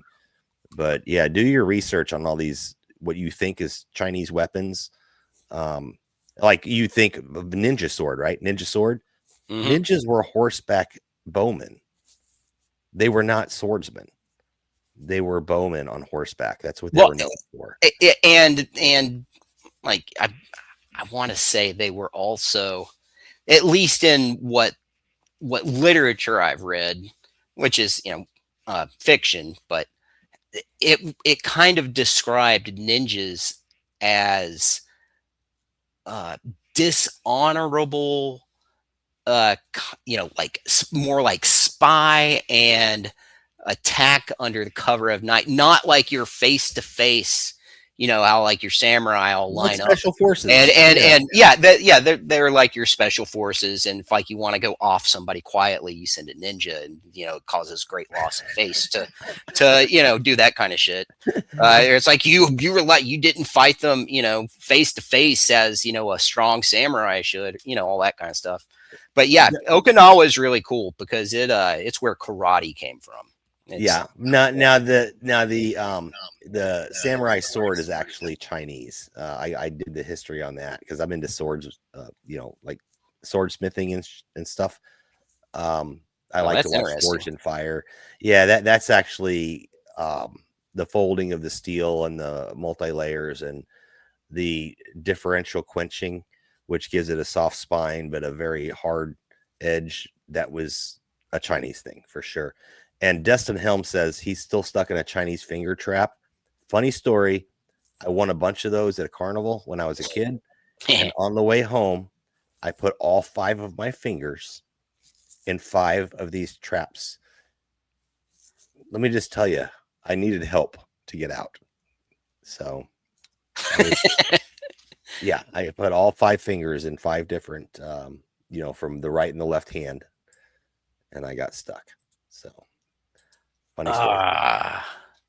Yeah, I got one more link I'm going to drop. I think Okay. we can take a look at that, and I think it kind of underlines the legitimate concern of all this highly technical stuff and technology that we are being asked to implicitly trust. This is one we looked at for just a few seconds, a minute or two during the show, but I think merits revisiting. Yeah, let me get it up here real quick.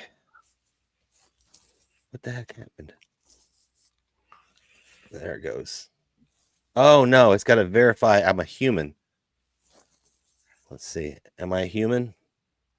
Yeah, this is Cloudflare. Cloudflare is one of those additional security layers that has been put in place and can either enable your connection to the website or deny your connection to the website.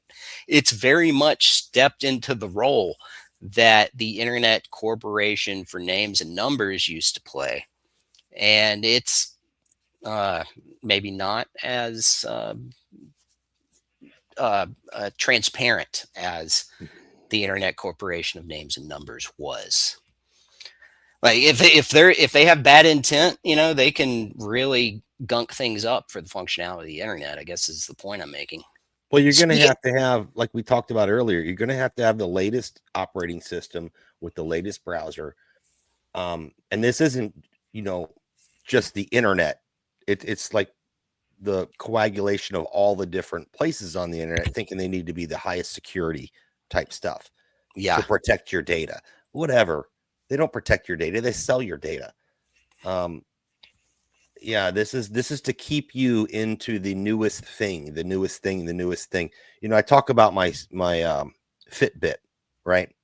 My Fitbit watch that my wife got me 3-4 years ago.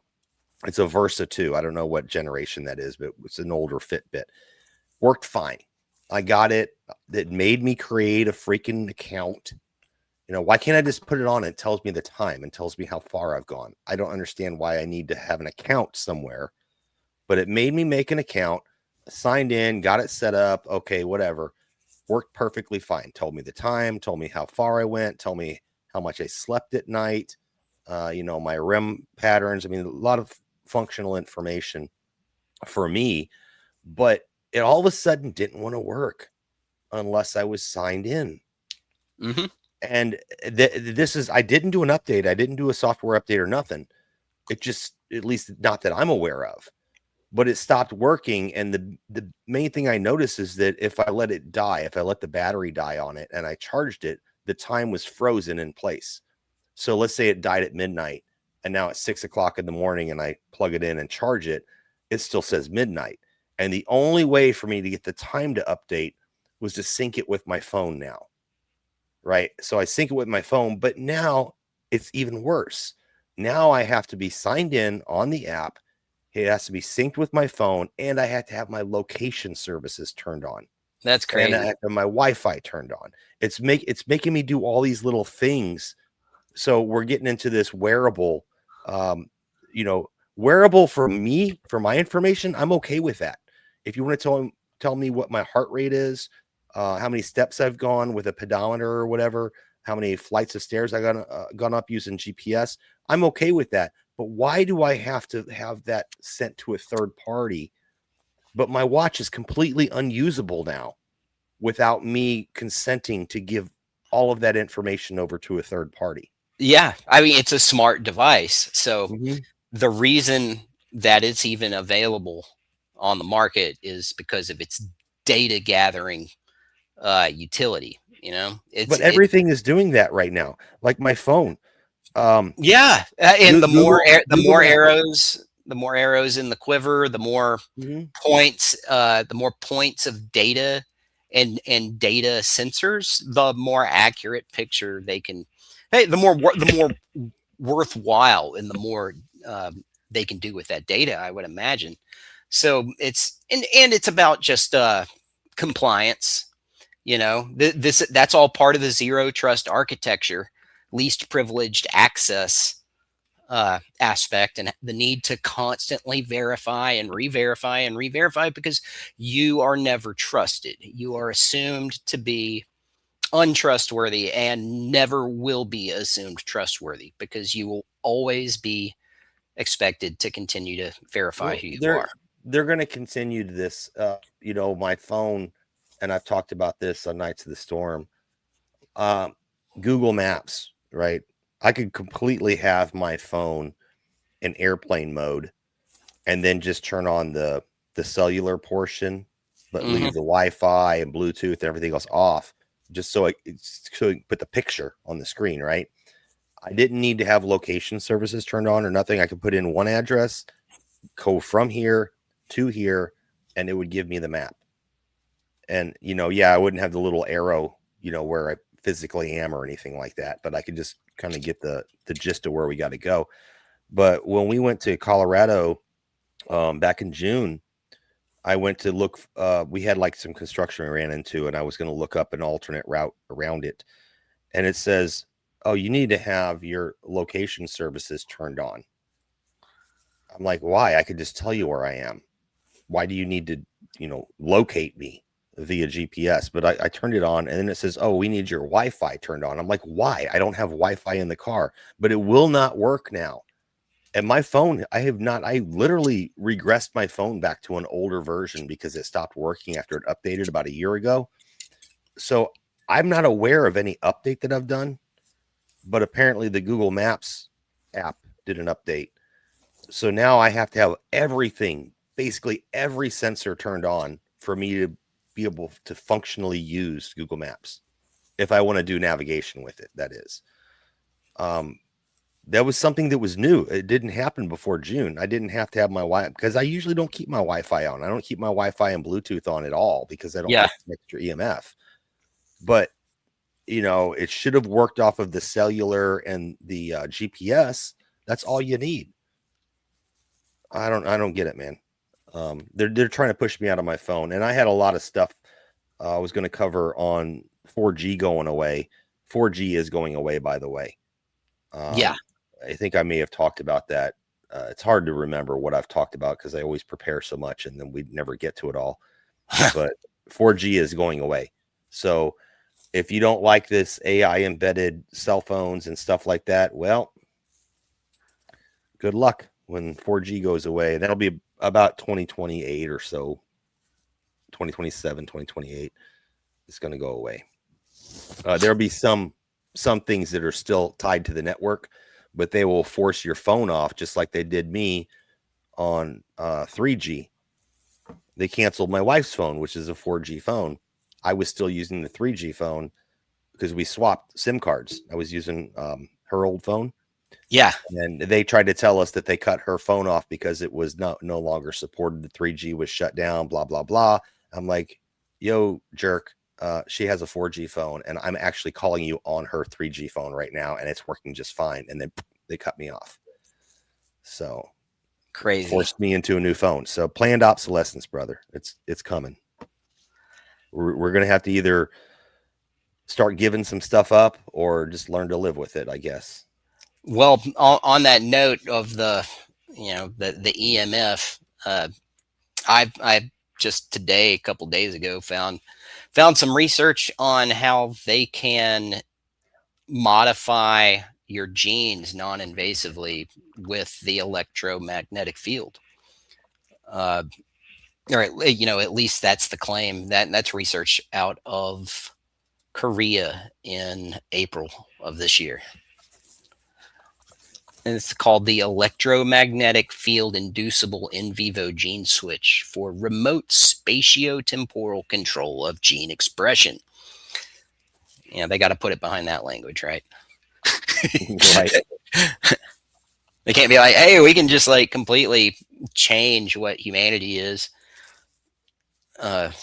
Maybe not complete. I'm overblowing. There's particular receptors that it acts on, and I'm trying to remember the terminology, but it's not like it it controls every switch for gene expression. It controls like one or two, which is still incredibly frightening. And uh, it's like, why would that be needed? Somebody help me understand that.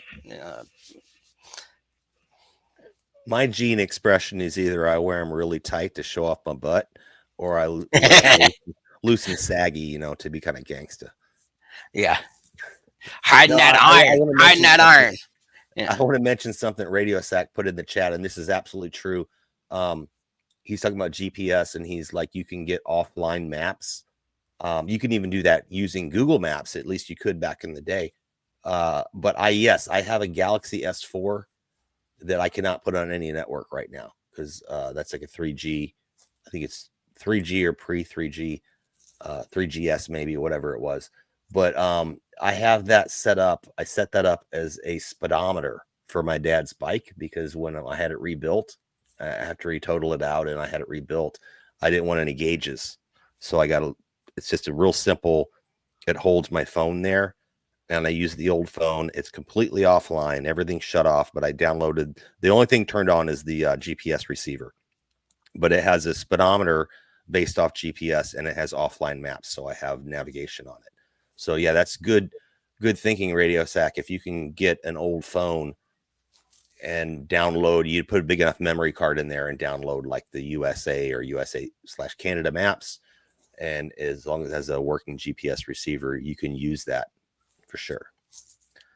So, but yeah, so I think so much of the technology, just as I just referenced, with them claiming that they can control gene expression with signals emitted from most devices that we find ourselves around 24 hours a day.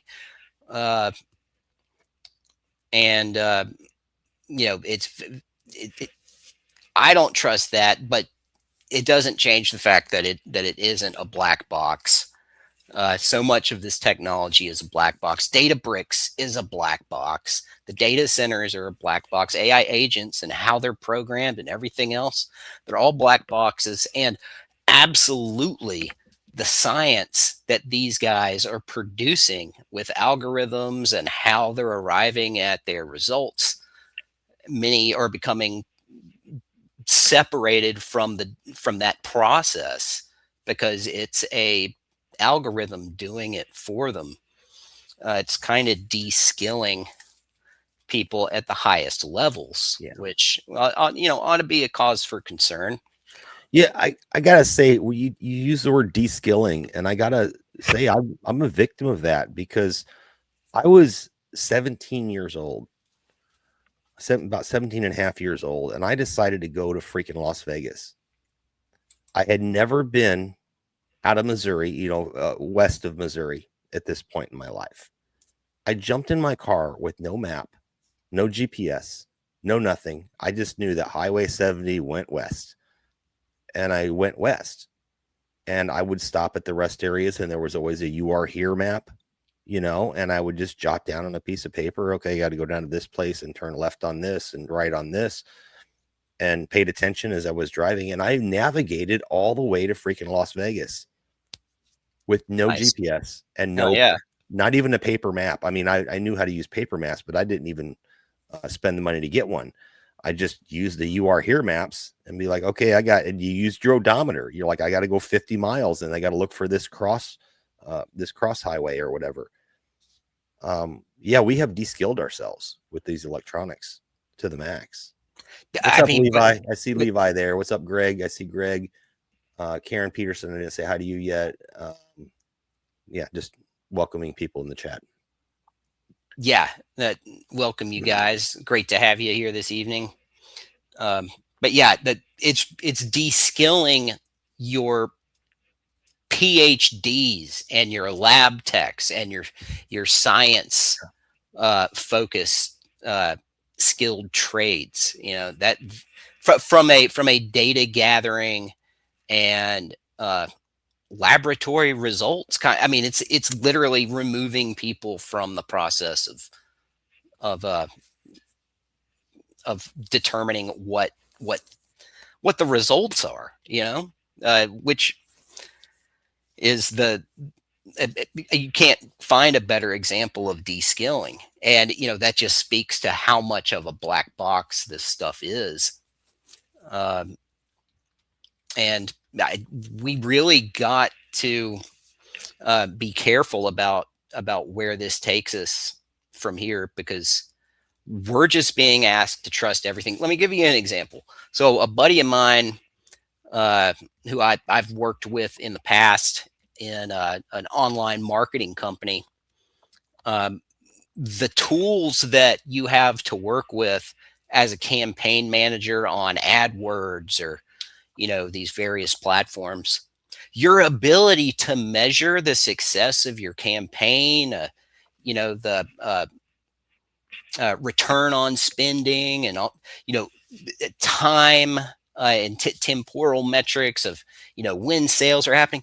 They're literally taking away these tools to monitor those things over like the biggest platforms. So they're even turning the process of a marketing campaign over these major platforms like AdWords into a black box as well. They're just like, give us money, we'll produce you results. We're not going to show you how.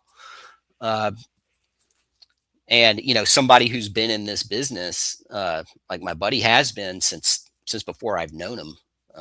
Like he started pay per click companies back in like 2002. You know, and he's been doing online marketing ever since. But what he's doing now is he's managing to work with Claude and him and like one other person can run a lot of what they do. And he says he believes that, and this is somebody I talk this subject with all the time. So he's a great person to bounce ideas off of. And you know, in our search for understanding during COVID and all that, we were able to identify where it was going, just so ahead of the curve. Because I mean, he's obviously a really smart guy. A lot of my brilliance that I show comes in part from him. But what he classifies this stuff as is the tools we have now are also being data scraped. It's like the models he's building for his campaign, that's all being scraped, you know, like that's all being fed back. But in the meantime, he's like, I've got to use this tool and do what I can to stay afloat, you know? Yeah, no, I get it. Well, hey, we've been a couple hours into it. I really wish somebody would pop in and chime in on any relevant topics with what we talked about tonight. But let me drop the link again real quick to see if anybody wants to come in and we can start. I want to talk about your new show that you got with Yona. Yeah, let me plug the new show real quick. Yeah, let me drop the chat in the chat. Okay, so in Rumble, I dropped the StreamYard link. It's pinned at the top, but I know sometimes it doesn't show if you came in late, so I just dropped it.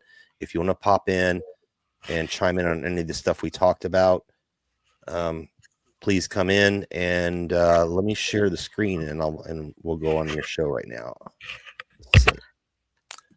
Yeah, but I think my mouse is like dying on me. So oh no, it's like a turtle. It's like Mitch McConnell over here. Where's my mouse? All right, so I'll go to the Knights of the Storm. I'm just going to say this real quick. Go to the Knights of the Storm, find Yona, Where is he at? Where is he at? Where is he at? I think I passed him. There he is. Oh my goodness. Yeah, I need to plug this in. And then if you go to Yona, you'll see. There you go. Get fact up. Go ahead and talk about it, brother. Yeah. So Yona and I, we just launched our first episode of Get Fact Up on Thursday of last week. We're going to be doing one every week, just various deep dives. I'm kind of leaning towards going into maybe something to do with water filtration, because water is such a growing topic of importance. Oh yeah, with the AI data centers, man. Yeah, everybody's concerned with it. Yeah, but there's really promising technology out there, which is economical and practical and very available cheaply. I think we might take a look at this Thursday. I'm still kind of undecided. let me ask you a Undecided. question. Let me ask you a question real quick on this, just for a sneak preview. One of my things is, with the AI data centers, and the water is going to be evaporated mostly, but there's still about 15% of it, from what I've researched, that's actually quite corrosive that they put back into the water system. So I think it's just contaminants from the metal tubing and stuff like that. Not really sure what the contaminants are. I just know that it's going to not be pure. But then I'm also concerned with micro and nanoplastics. Are you going to address that when you talk about the water filtration? Because that's one of the biggest things right now is the nanoplastic thing is kind of becoming a big issue, and whatever chemicals are going to be coming out of this water, they're going to be running all these billions of gallons of water through these data centers. Yeah. Well, there is, there's various approaches. The technology that I have in mind right now is specifically targeted at heavy metals, and each filter can be made at, when the research was done, I think in 2017, each filter can be made at a projected cost of about 17 cents a piece. And would it be very easy to make like large point of entry like things for like whole systems, like whole municipal systems that a small tiny fraction of the cost of the type of shit that they employ these days.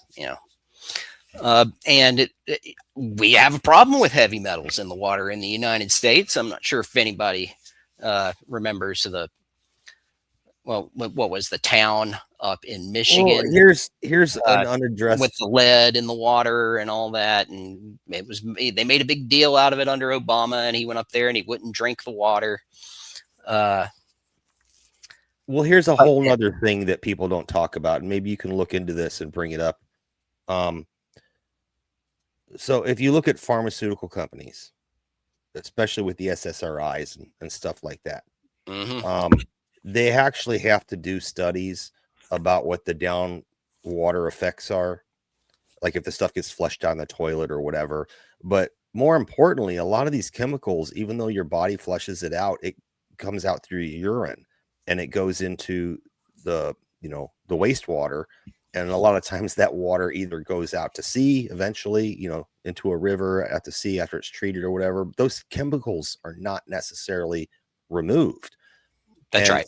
Some of that water is actually it sounds gross, but it's recycled and made back into drinking water. So when you consider how many people in the United States, it's like 8 out of 10. I mean, I'm making this number up off the top of my head, but I've heard 7, 8 out of 10 people are on some kind of medication, and that gets flushed out of their system. That doesn't exactly just go away. You might be ingesting a chemical that wasn't filtered out, that wasn't treated out. They just make the water drinkable. They don't make it necessarily pure. The only way you can do that is to distill it. That's the only way. So, so here's the read, just tapping in trace pharmaceuticals in tap water. Okay, so full disclosure, this is the AI overview that I got when I typed that into Google. It says trace amounts of prescription and over-the-counter medications, including painkillers, antibiotics, and hormones, frequently appear in municipal drinking water supplies. These residues enter water sources via human excretion and improper disposal. Standard water treatment plants are not designed or originally designed to completely filter out these dissolved pharmaceutical compounds. So yeah, to your point, Yeah, I know that, and where I got tipped off on this is when I was looking at I forget what I think it was SSRIs or something like that, and I saw that one of the studies was like, what's the downrange effect or the downwater effect? How would it affect sea life? And that's a study that they have to do anytime there's a pharmaceutical produced. That's one of the things they have to do, is say what's going to be the impact here. And, that's for one drug. Now let's imagine that we have 1,000 drugs out there all going into the toilet. Do they look at that cumulative effect, and what happens when that goes back into our drinking water? And how can we filter that out? But anyway, I'm getting long. yeah, no, that's exactly the way to think about it, because that stuff is not good. I'm looking at a piece out of Harvard Health titled "Drugs in the Drinking Water," published June 1st, 2011. So this is 15 years ago now, but it says of the approximately 170,000 public water systems monitored for nearly 80 harmful substances, the prohibited nasties, including bacteria, viruses, pesticides, petroleum products, strong acids, and some metals, chemicals from prescription drugs, and over-the-counter medications that get into lakes, rivers, streams. Water also gets contaminated by perfume, cologne, skin lotions, sunscreen, when people wash off people's skin. At this point, there's really no evidence of pharmaceutical personal cares in the water harming people, but studies are showing adverse impacts on aquatic life. So yeah, it'll affect the aquatic life, but no effect on humans. Well, and that's going back to EMF, and Karen and I did a huge show on EMF a couple times, but one of them she did a really good expose on. Karen Carpenter. We'll talk about her show here in a minute, her new show, but we looked at all these different studies. And a lot of our friends have done reports on this. The study will say, we're looking at this frequency, we're looking at 2.45 gigahertz, which happens to be what your microwave operates at and your router. So go figure. Anyway, and that's what 5G operates at. It's also what Doppler operates at, or pretty close. Is it really? I did not know that. I'm pretty sure. But the thing is, they'll look at it and say exposure to mice for 3 hours a day, 3 days a week over 4 weeks turned out not to be that bad. But what if you throw in 5 or 6 or 7 or 8 or 9 or 10 other frequencies on top of that simultaneously? There's no studies I've ever seen on that. None. Yeah. No. Yeah, I mean, effects. So yeah, it's just think about that with the medications. If they're saying, okay, this Xanax came out of your pee, went into the toilet, and it's now affecting to a minimal effect. It's affecting fish and wildlife, and maybe getting back into your drinking water. Well, what about Xanax and Prozac and Tylenol and all these other things that people are taking as well? There's no cumulative effect studies. And a good example, Fukushima, the Fukushima meltdown in Japan. They had millions and millions and millions of gallons of water that they de-irradiated somehow. They were able to clean this water up that they were storing, but it still has trace amounts of tritium. So tritium is what's in my night sights on my gun, right? It's what's in my lens-static compass. Yeah, it makes it glow in the dark, right? It's radioactive. It's not that much radioactive, like you could be around it, but it's enough that where they store these compasses in the military is usually in the supply cage, and there's a sign there that they have to post that says pregnant women can't come into this room. So it's enough of a radiation hazard there that they have to post that sign. Now they de-irradiated or cleared this water up, but it still has tritium. They couldn't get the tritium out. But guess what they're doing now? They're dumping this water into the ocean, and they're saying, well, this amount of tritium is not going to affect the sea life. And they say, plus, there's already tritium in the ocean naturally. But did you add those two up and come up with like what's the level now with what you're putting in on top of what's already there? And now they're catching shrimp that freaking glow in the dark, bro. I'm not even lying. They're catching shrimp that glow in the dark. And where they're dumping this stuff in, I reported on this once a long time ago. The water is going to go up and around, circle around north, go past Alaska, and come down the California coast. It has, the oceans have their currents or whatever. So we're probably about the time now where that stuff's actually reaching Alaska. So you might be getting some like king crab that you can eat it in the dark. We don't know. But my point being that they look at one thing isolated and they don't look at the cumulative effect about what's this on top of this on top of this. They never do that, to give you a false sense of safety. Yeah. Anyway. It's crazy. Like tritium's an interesting thing, man. It's well, you don't want to eat it. I know that. Well, you definitely want to eat it, but I'm saying the global supply is only like 20 to 25 kilograms total. Are you serious? Yeah, total. Wow, that's pretty interesting. It's a byproduct of nuclear operations. Well, then how is it naturally in the ocean? They say that it's naturally in the ocean anyway. That was the excuse for why they could dump the Fukushima wastewater. There's probably some incredibly small trace amounts, because what it says that it's the natural inventory is caused by cosmic ray interactions in the upper atmosphere, continually producing natural tritium, which is what the AI overview points to as 3.5 to 7.2 kilograms.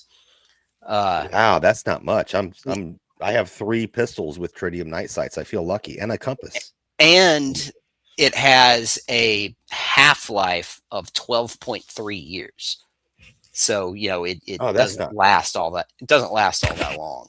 So, okay, maybe then that's why they thought it was time for the Fukushima water. But that's only a half-life. It doesn't mean it's gone. It means it's half gone.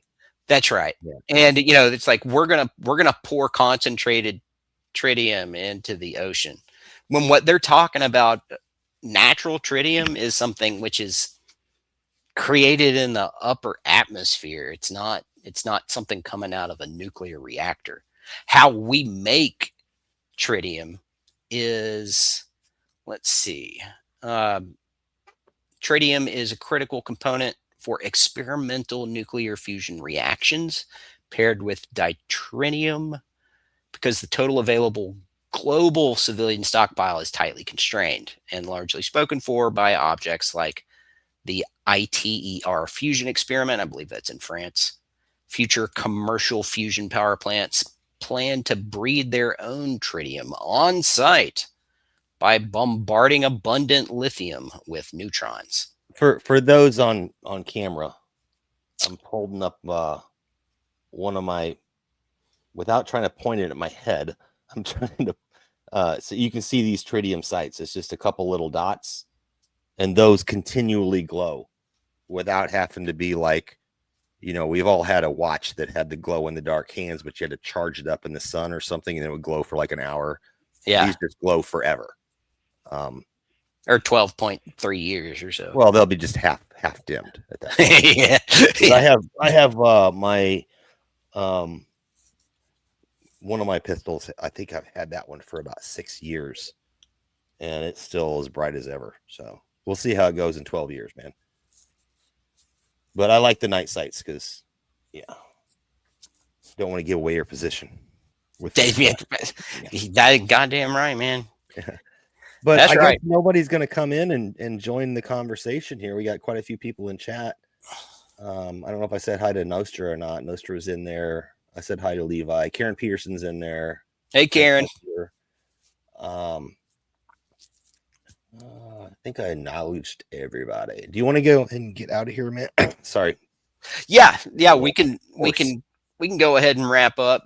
I just wanted to come on in and present a few more things and go back and touch on some other stuff that I felt relevant. I also want to plug the show again on Thursday nights. Doing Get Fact Up with Yona, and we should be presenting a pretty interesting topic this Thursday, leaning between water purification, filtration technologies, and I think there's some hope to be presented there after such a technocratic nightmare that I presented in the last show. I think I'll do something with some hope involved. So you're running that on Yona's channel as well as TNP, right? The New Prisoners. That's right. Both. Okay. Yeah, and Right it's at starts at 9 o'clock on Thursday nights, Eastern time. Right on. All right, and I'm going to plug. Let me go back here. Do I? Oh, it's a new window. Okay, I want to plug the co-hosts of Knights of the Storm. Their shows. So we got Ashley, Think Change Repeat. She does Fool Me Twice on Fridays. She does Think Change Repeat on Thursdays. Was it Wednesdays? I don't know. There's a damn schedule here. And then we got the newest show is which is Karen. She's doing very successful at it. Karen Carpenter is doing Surreal Surroundings. If you didn't check out the show she did, she's normally going to be in this time slot. But depending on the guest availability. So she did it last night. Please go check it out. She had an MK Ultra survivor, an author, and doctor on to talk about that whole what people think is fake, but it's not fake. It's like really happening. So go check out Surreal Surroundings. And if you want to know when they are on, go to thenightsofthestorm.com/schedule. And boom, I have this all updated. So Tuesday, 8:30, Surreal Surroundings. Thursday is 8:30, Think Change Repeat with Ashley, and Friday at 8:30, Fool Me Twice. So we've kind of come to an agreement that 8:30 Eastern is kind of our time that we do shows. So if you tune in any given day at 8:30 p.m. Eastern, you might catch one of us on. And of course, Karen and Ashley both have other channels as well. So please make sure you don't just watch on our Knights of the Storm channel, but go please subscribe to their channels. And Karen has her YouTube, which actually she put a lot of work into to get the following up to where she could actually broadcast live, and she was able to do that just before her first show. So it was awesome. That's all I had, man. What you could even do, you could even pull up both websites and upvote both of them as you're watching. No one's going to stop you from doing that. That's right. Not yet. We still have the freedom to double vote on content we like. Oh, nice. Or triple vote if there's three, or however many platforms there are that you have access to that you can get in and upvote. I try and upvote content on every platform I have access to. Yeah, so Nature Boy says Karen's show rocks. Yes, it does, Nature Boy. Karen says she's up to 85 subs on YouTube. That's awesome, because she just basically barely made that channel, and up to 85 subs on there. And then I see Harps is in the chat. What's up? Good day, mate. There are no guns in Australia, so just saying that. I did notice a couple interesting stories involving Australia that I'll just make a quick mention, because I saw our Australian buddy Harps just roll across the feed there. So one of them is Australia is partnering with Japanese to test their new Japanese missiles that have been produced. Australia is going to be like a test ground for those. So you got that to look forward to. And that water filtration technology that I mentioned, that is an Australian technology that was developed at the University of Sydney. The 17 cent per filter technology. I actually presented it once before. Uh, but yeah, I'll be revisiting that at some point in time, as practical technologies to help us survive in the grim future. Yeah, hold on. I messed up. I pasted something wrong in there. There's Nature Boy. What's up, Dave? How you doing, brother? Nothing, man. I was going to hop on, but then you guys. Dave. Yeah, I was trying to paste in Karen's link, and somehow I pasted in the StreamYard link. I gotta figure that one out. But Sorry what's about going that. on, man? Why don't you talk about your show while we're plugging? Yes, sir. I got Corey Hughes on this Friday. Oh man.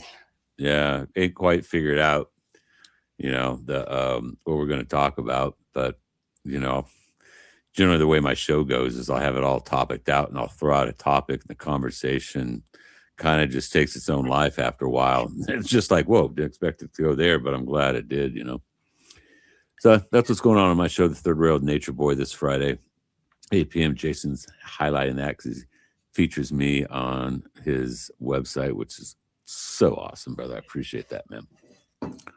Yeah, we So it's got a all good the show. cool kids up there. Yeah. This is And good. Corey's done such great research. The guy deserves a lot of respect for being way ahead of the curve on some a range of topics as it comes to our best friends in the Middle East. Oh yeah.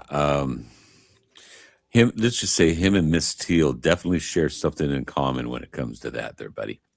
Oh yeah. Oh yeah. Oh yeah. I mean, how could you not when you see what's going on in real time in 4K? And you're like, yeah, I how can you deny genocide and all that stuff and the bullshit that we're living in this crazy world where they're gaslighting us openly and not even doing it well? That's what gets me, man. I mean, at least the previous psychopaths, they're pretty good at it. Your Cheney, your Rumsies and stuff like that, right? These morons now, they don't even try. And when they do, it's like half-assed. It's like the propaganda. I don't know if you guys ever watch TV once in a great while. I'll throw it on there. When I see the news, I am like, dude, this is like half a step away from the news on the movie Idiocracy. Mm-hmm. It's absolutely insane. And nobody else, there's so many people that still buy into it, that are still addicted to it, just like they're watching, back to Idiocracy, the movie Ass. Yeah. It won best screenplay that year. Yes, it did. It won best screenplay that year. It was Ass. Oh, man. But yeah, I'll definitely be tuning in on Friday to see you and Corey. That sounds like a treat. Yeah, man. And we can all wish Corey well, because Yes. I keep in your prayers, man. all our my heart and prayers go out to the man. Yeah, mine do too. Say what you will about his beliefs and stuff like that. He's a good guy. Yeah, and he may not always be right, but he ain't lying to you. That's right. That's absolutely right. He's giving it to you as he sees it. That's all anybody can do. Exactly. We don't claim to be perfect. We're just here. I'm here. You see my name. I'm Denver. I'm educated man on the street opinion. I'm not selling anything I have as chiseled in granite stone fact. I'm just offering you my opinion, you guys. And on that note, we're here to have a conversation. That's it. Just having a conversation. And that's true. We're not always right. We're not always wrong. Everything is opinion, but we have a conversation. And this is how we, what do they do to us during COVID? They said, don't talk to each other. Well, we're going to do that. We're going to talk to each other. Why do you think freedom is? Yep. Why do you think freedom of speech is the first thing a tyrannical government takes away? That and the guns. And that is not conjecture. that is supported throughout history, case after case after case, because it's the powerful thing of thought being exchanged amongst people. You know, you never know who one never knows who they're going to inspire. It could be the butterfly effect. You could plant something in somebody's head one time that you completely forgot about it because it really wasn't that long of a thing or whatever. And that person now comes up to do greatness because of that one exchange. So that's why the power, you know, the voice can move millions. That's been proven in history. And you know, that's kind of the what kind of sucks about all this is when you can see that they're messing with your analytics and they're dropping people from your subs. And I've had people literally that said that they stopped following Knights of the Storm 4 times, was on the phone with the guy, says, "Oh, God, I just unfollowed you again." Like in real time. That's frustrating, but at the same time, you just got to realize that you don't know what effect you're having. No, So you don't. maybe if it got to, you know, maybe they're only saying so many people are watching. So you feel like, why am I wasting my time? Why am I wasting other people's time? Why am I doing all this research when I could be spending time with my family? Those things are quite frustrating, and they're designed to frustrate us, but we don't see the effects. So I guess we just have to have faith. I'm a man of faith myself. I won't call myself religious because I think religion is a way to control men and women. Don't you believe in the faith. Schofield Bible, buddy? Don't you think that you're going to get teleported out of here before all hell breaks loose, guy? The only person that's going to tell me how to interpret the Bible is God.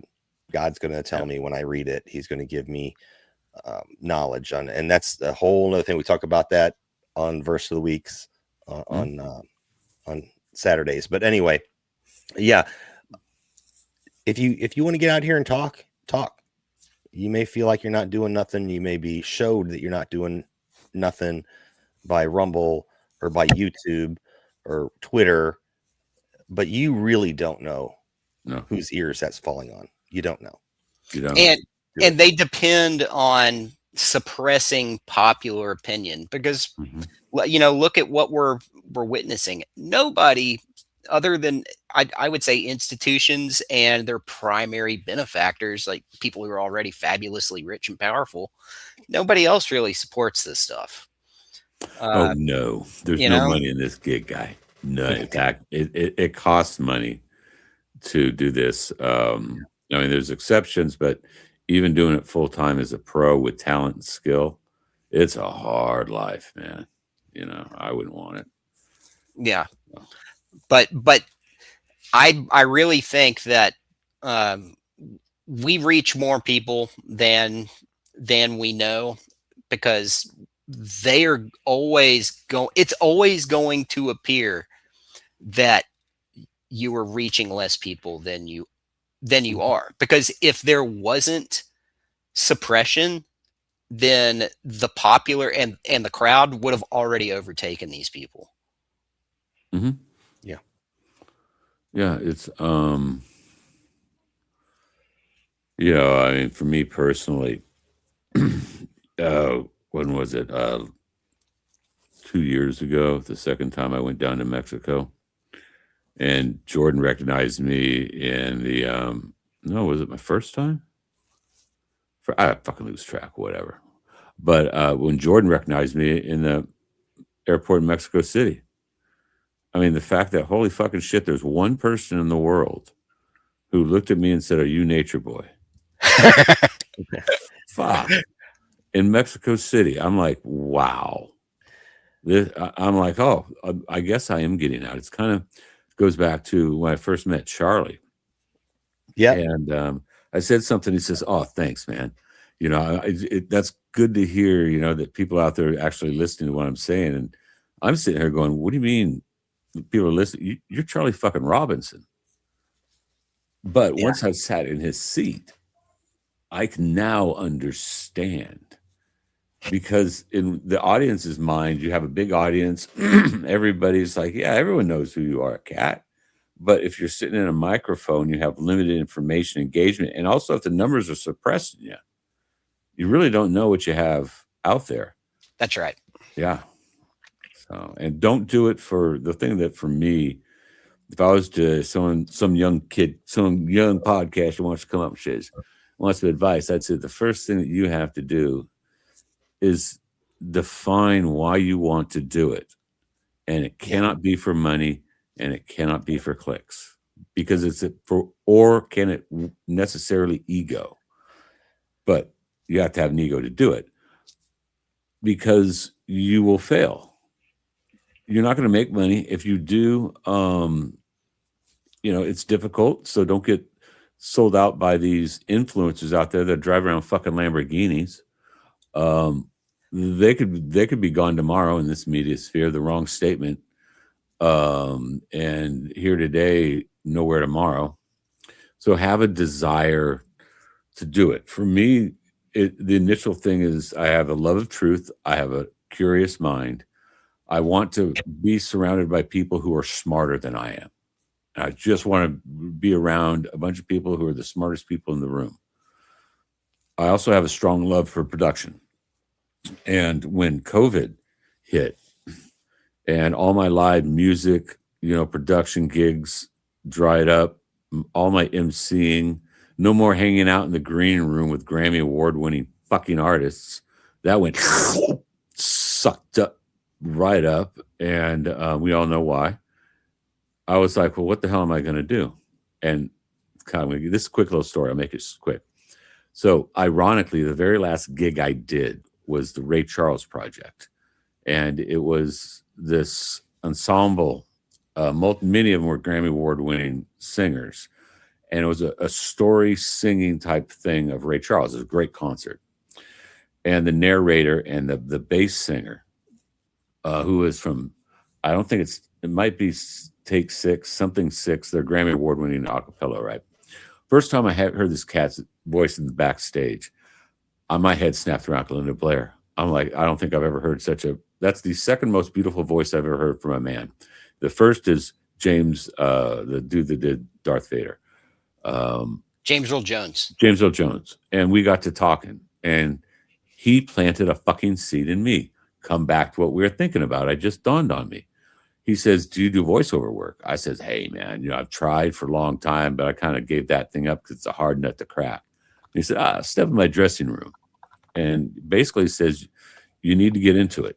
And if you want, here's my name. Here's my number, and I was like, all right, cool. So shortly before that, my mom had passed away and had a little bit of extra money.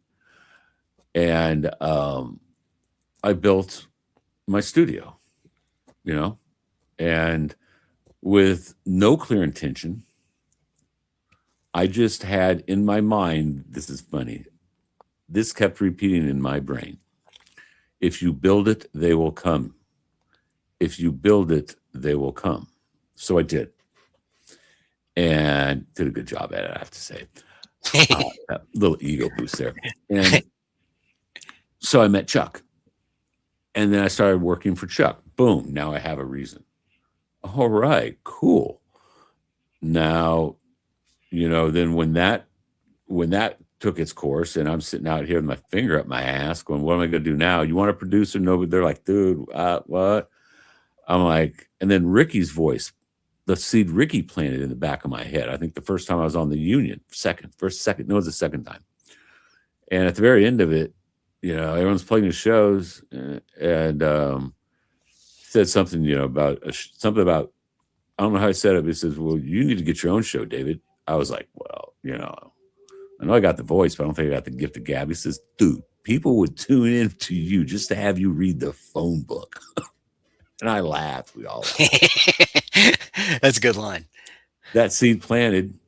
And then it came time for me to do what I do now, which you guys were talking earlier, Jason, about the amount of time that it takes and effort to make a hard job look easy. It does. It takes a lot of time, man. This is 2 nights out of my week minimum is dedicated to the show. Yeah, it's it definitely the more time that you put into it It's not necessarily the more you're going to get out of it; it's the more your guests are going to get out of it.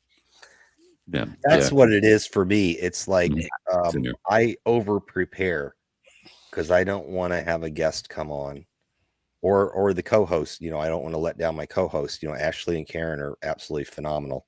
Oh yeah. I don't want to show up and be dropping the ball. So you do put a lot on yourself. Yeah, yeah. You know, out of commitment to your co-hosts, your guests, stuff like that, and then also getting comfortable being on screen. Oh yeah. Is another thing that takes time. So if people are wanting to get into this, I would say get into it. Don't worry about it. You will get comfortable over time, and you will learn how to prepare. Yeah. Well, I just want to say, now that we're on the subject, I remember you, Dave, Nature Boy, telling me that I should have my own show, and you would watch my show. So I just want to, tell you thank you You're welcome, brother. for that nod and that encouragement, because I wouldn't be doing this really without people like you and people like Jason, people like Yona, people like Death the Tyrants, who are like, dude, you need to get out there and be on podcasts. You've got something to share, Yeah. Even at the worst, if you're not even reaching anybody, at least we're hanging out with each other. And it's fun. Yeah. It's good. It's good. If you think of it that way, that kind of helps, So a lot of times, like I was just telling Harps in the chat here, Mob Rules sucks, Oh, Mr. Drip Drip Swallow. Hello, Mr. Drip Drip Swallow. How you doing? With their Saturday Night Anarchy show. They do Saturday Night Anarchy, and it's not always the cleanest show in the world. They are. What do you say, Dave? You got to keep your elbows up because you're in the mosh pit. Yeah, man. Elbows up and have a good time. Don't be a dick. It's all good. But if you wanted to go on and get comfortable, show. If you wanted to get comfortable podcasting and being on a screen, that's a great place to go hang out. And it's a show about nothing, but sometimes there's really, really good topics. Sometimes they jump in there. Because they'll hit on a topic, especially when you're in there, Denver, because you always bring some nerdy stuff that I'm into, and I'll be like, yeah, I'm coming on, and we'll talk about flock cameras or something. But no, that's a great way to get started, I guess, and to get comfortable on screen. And who cares if nobody watches? Like today, what if nobody watched our show today? At least I got to chill with Denver, and then now I'm chilling with Nature Boy. So there we go. And to another thing too, because we have small shows. People are going to watch this throughout the week and in perpetuity. So you never know who's going to be watching this thing next week. I like good views, but that's not what drives me. Like you said, who cares? I like having good conversations. The fact that I could have people on my show that I now can have talked to them and can talk to them again, that for many years, some of them over a decade, I would listen to their work and follow their work. How cool is that? I mean, how fucking cool is it that Max Egan and I are buddies? Dude.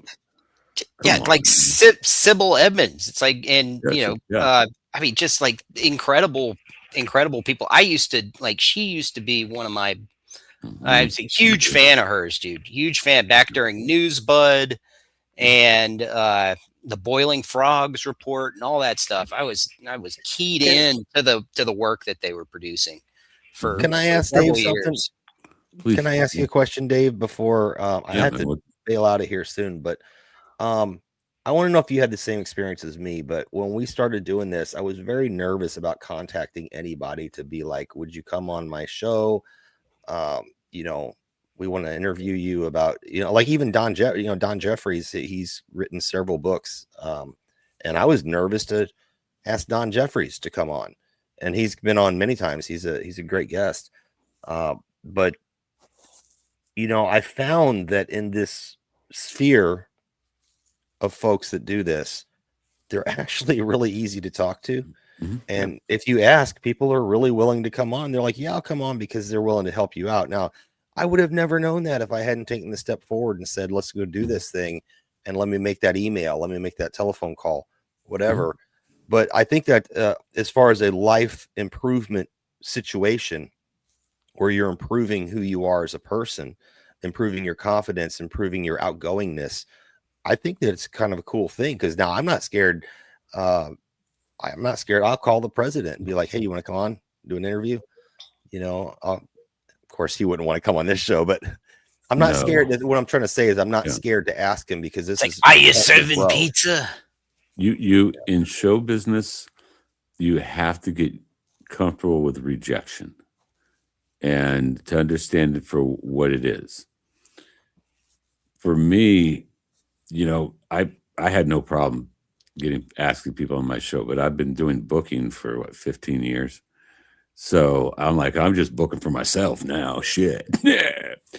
But I can understand at first one's apprehension, because when one sees somebody from the audience's perspective, they only get that on stage perspective. Plus, in a metaphoric sense, you're watching that with a big crowd of people.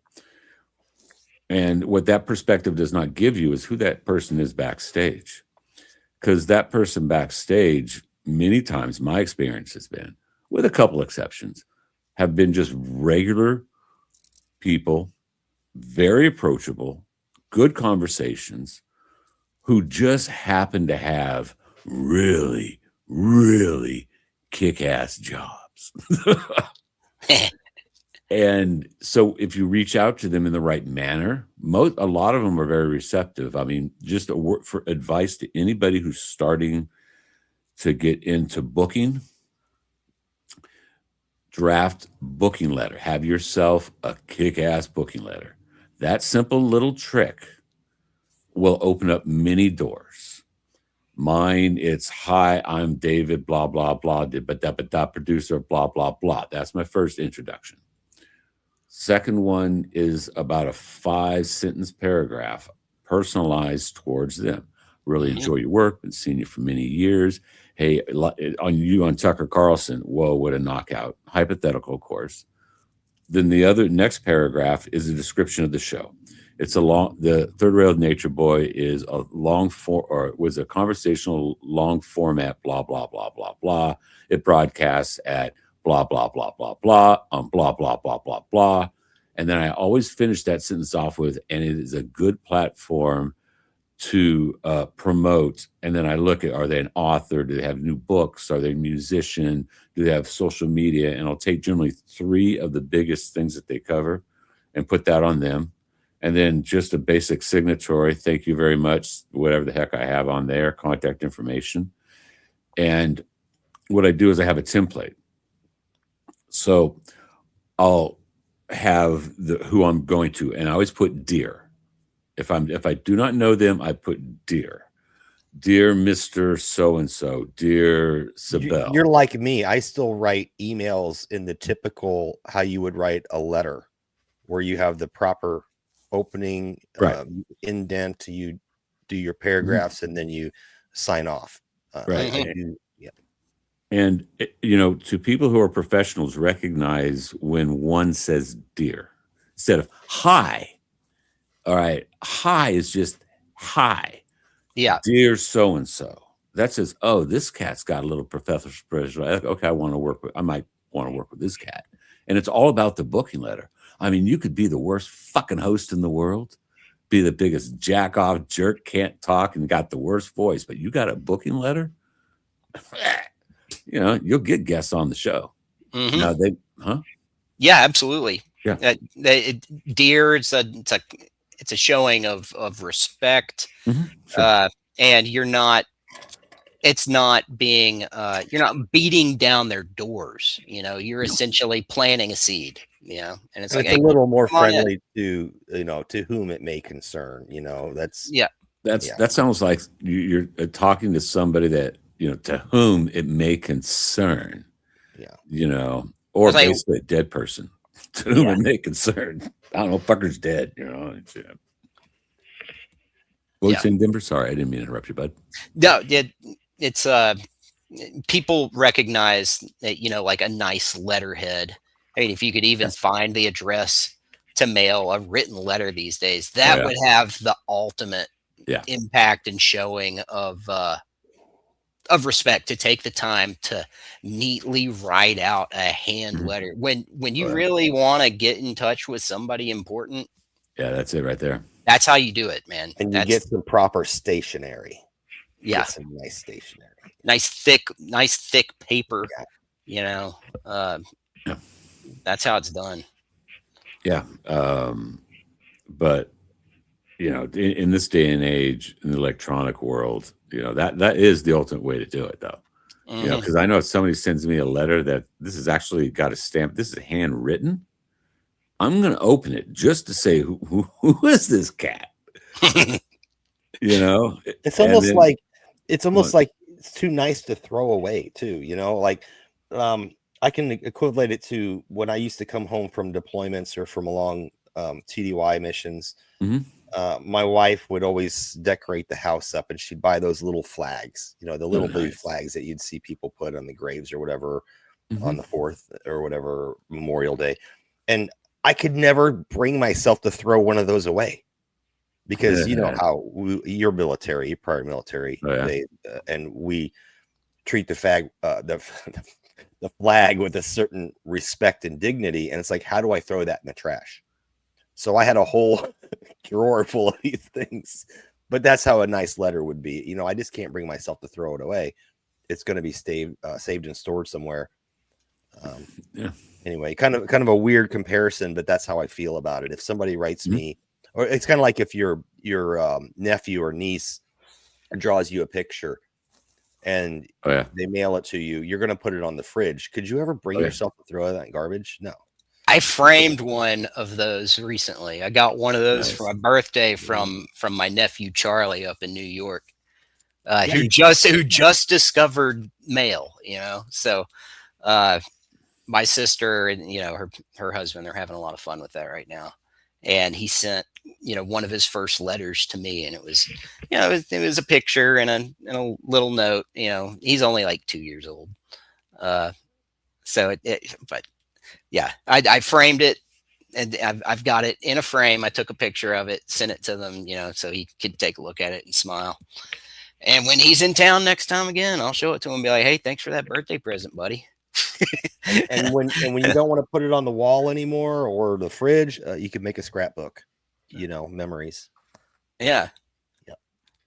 Well, I'm going to bounce, you guys. Me too, man. Let's go around one more time. We'll start with Dave. Just let us know one more time where they can find you, your show, what you got coming up, and then we'll check out of here, fellas.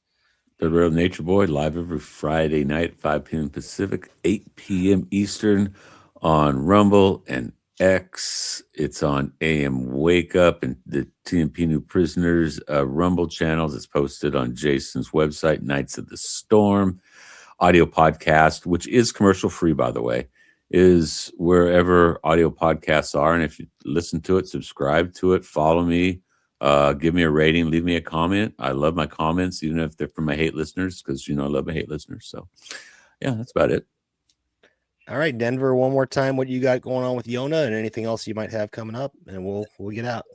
We do a show on Monday called Peasants Podcast that starts at 7:20 with about 40 minutes of music to start, and then we present news items for about an hour and a half, 2 hours or so, and then on Thursday night, we do Get Fact Up with Yona. Our second episode will be this Thursday at 9 p.m. Eastern, and I hope you guys come out to check us out. All right. Email me, Denver, so I can add that to our schedule. I already have the links for Yona's page, but okay. And then, all right, before we get out of here, I will say check out Knights of the Storm every Saturday at 2 p.m. Eastern time. And we're on Twitter, we're on Twix, I call it Twix, on Rumble, and then we are on Substack, and it later gets pushed. Oh, my grandson wants to come say hi. It gets pushed to YouTube on the back end, and But then we also have, again, Ashley's show, Karen's show. Check those out. Go check out the website, thenightsofthestorm.com. Don't forget the or you're going to wind up at a motorcycle club, which is cool. But still, that's all I have, gentlemen. I guess we'll say good night. Yeah. I got my Oh, little by the thing. way, Harps, I like your poem, and I wish I could repeat it on this family show because it is quite funny, but it's a family show. Let me close this out here. I got my typical saying here. That does it for tonight. Remember to hold your ground, watch the enemy, improve the foxhole, and always look out for one another. Until next time.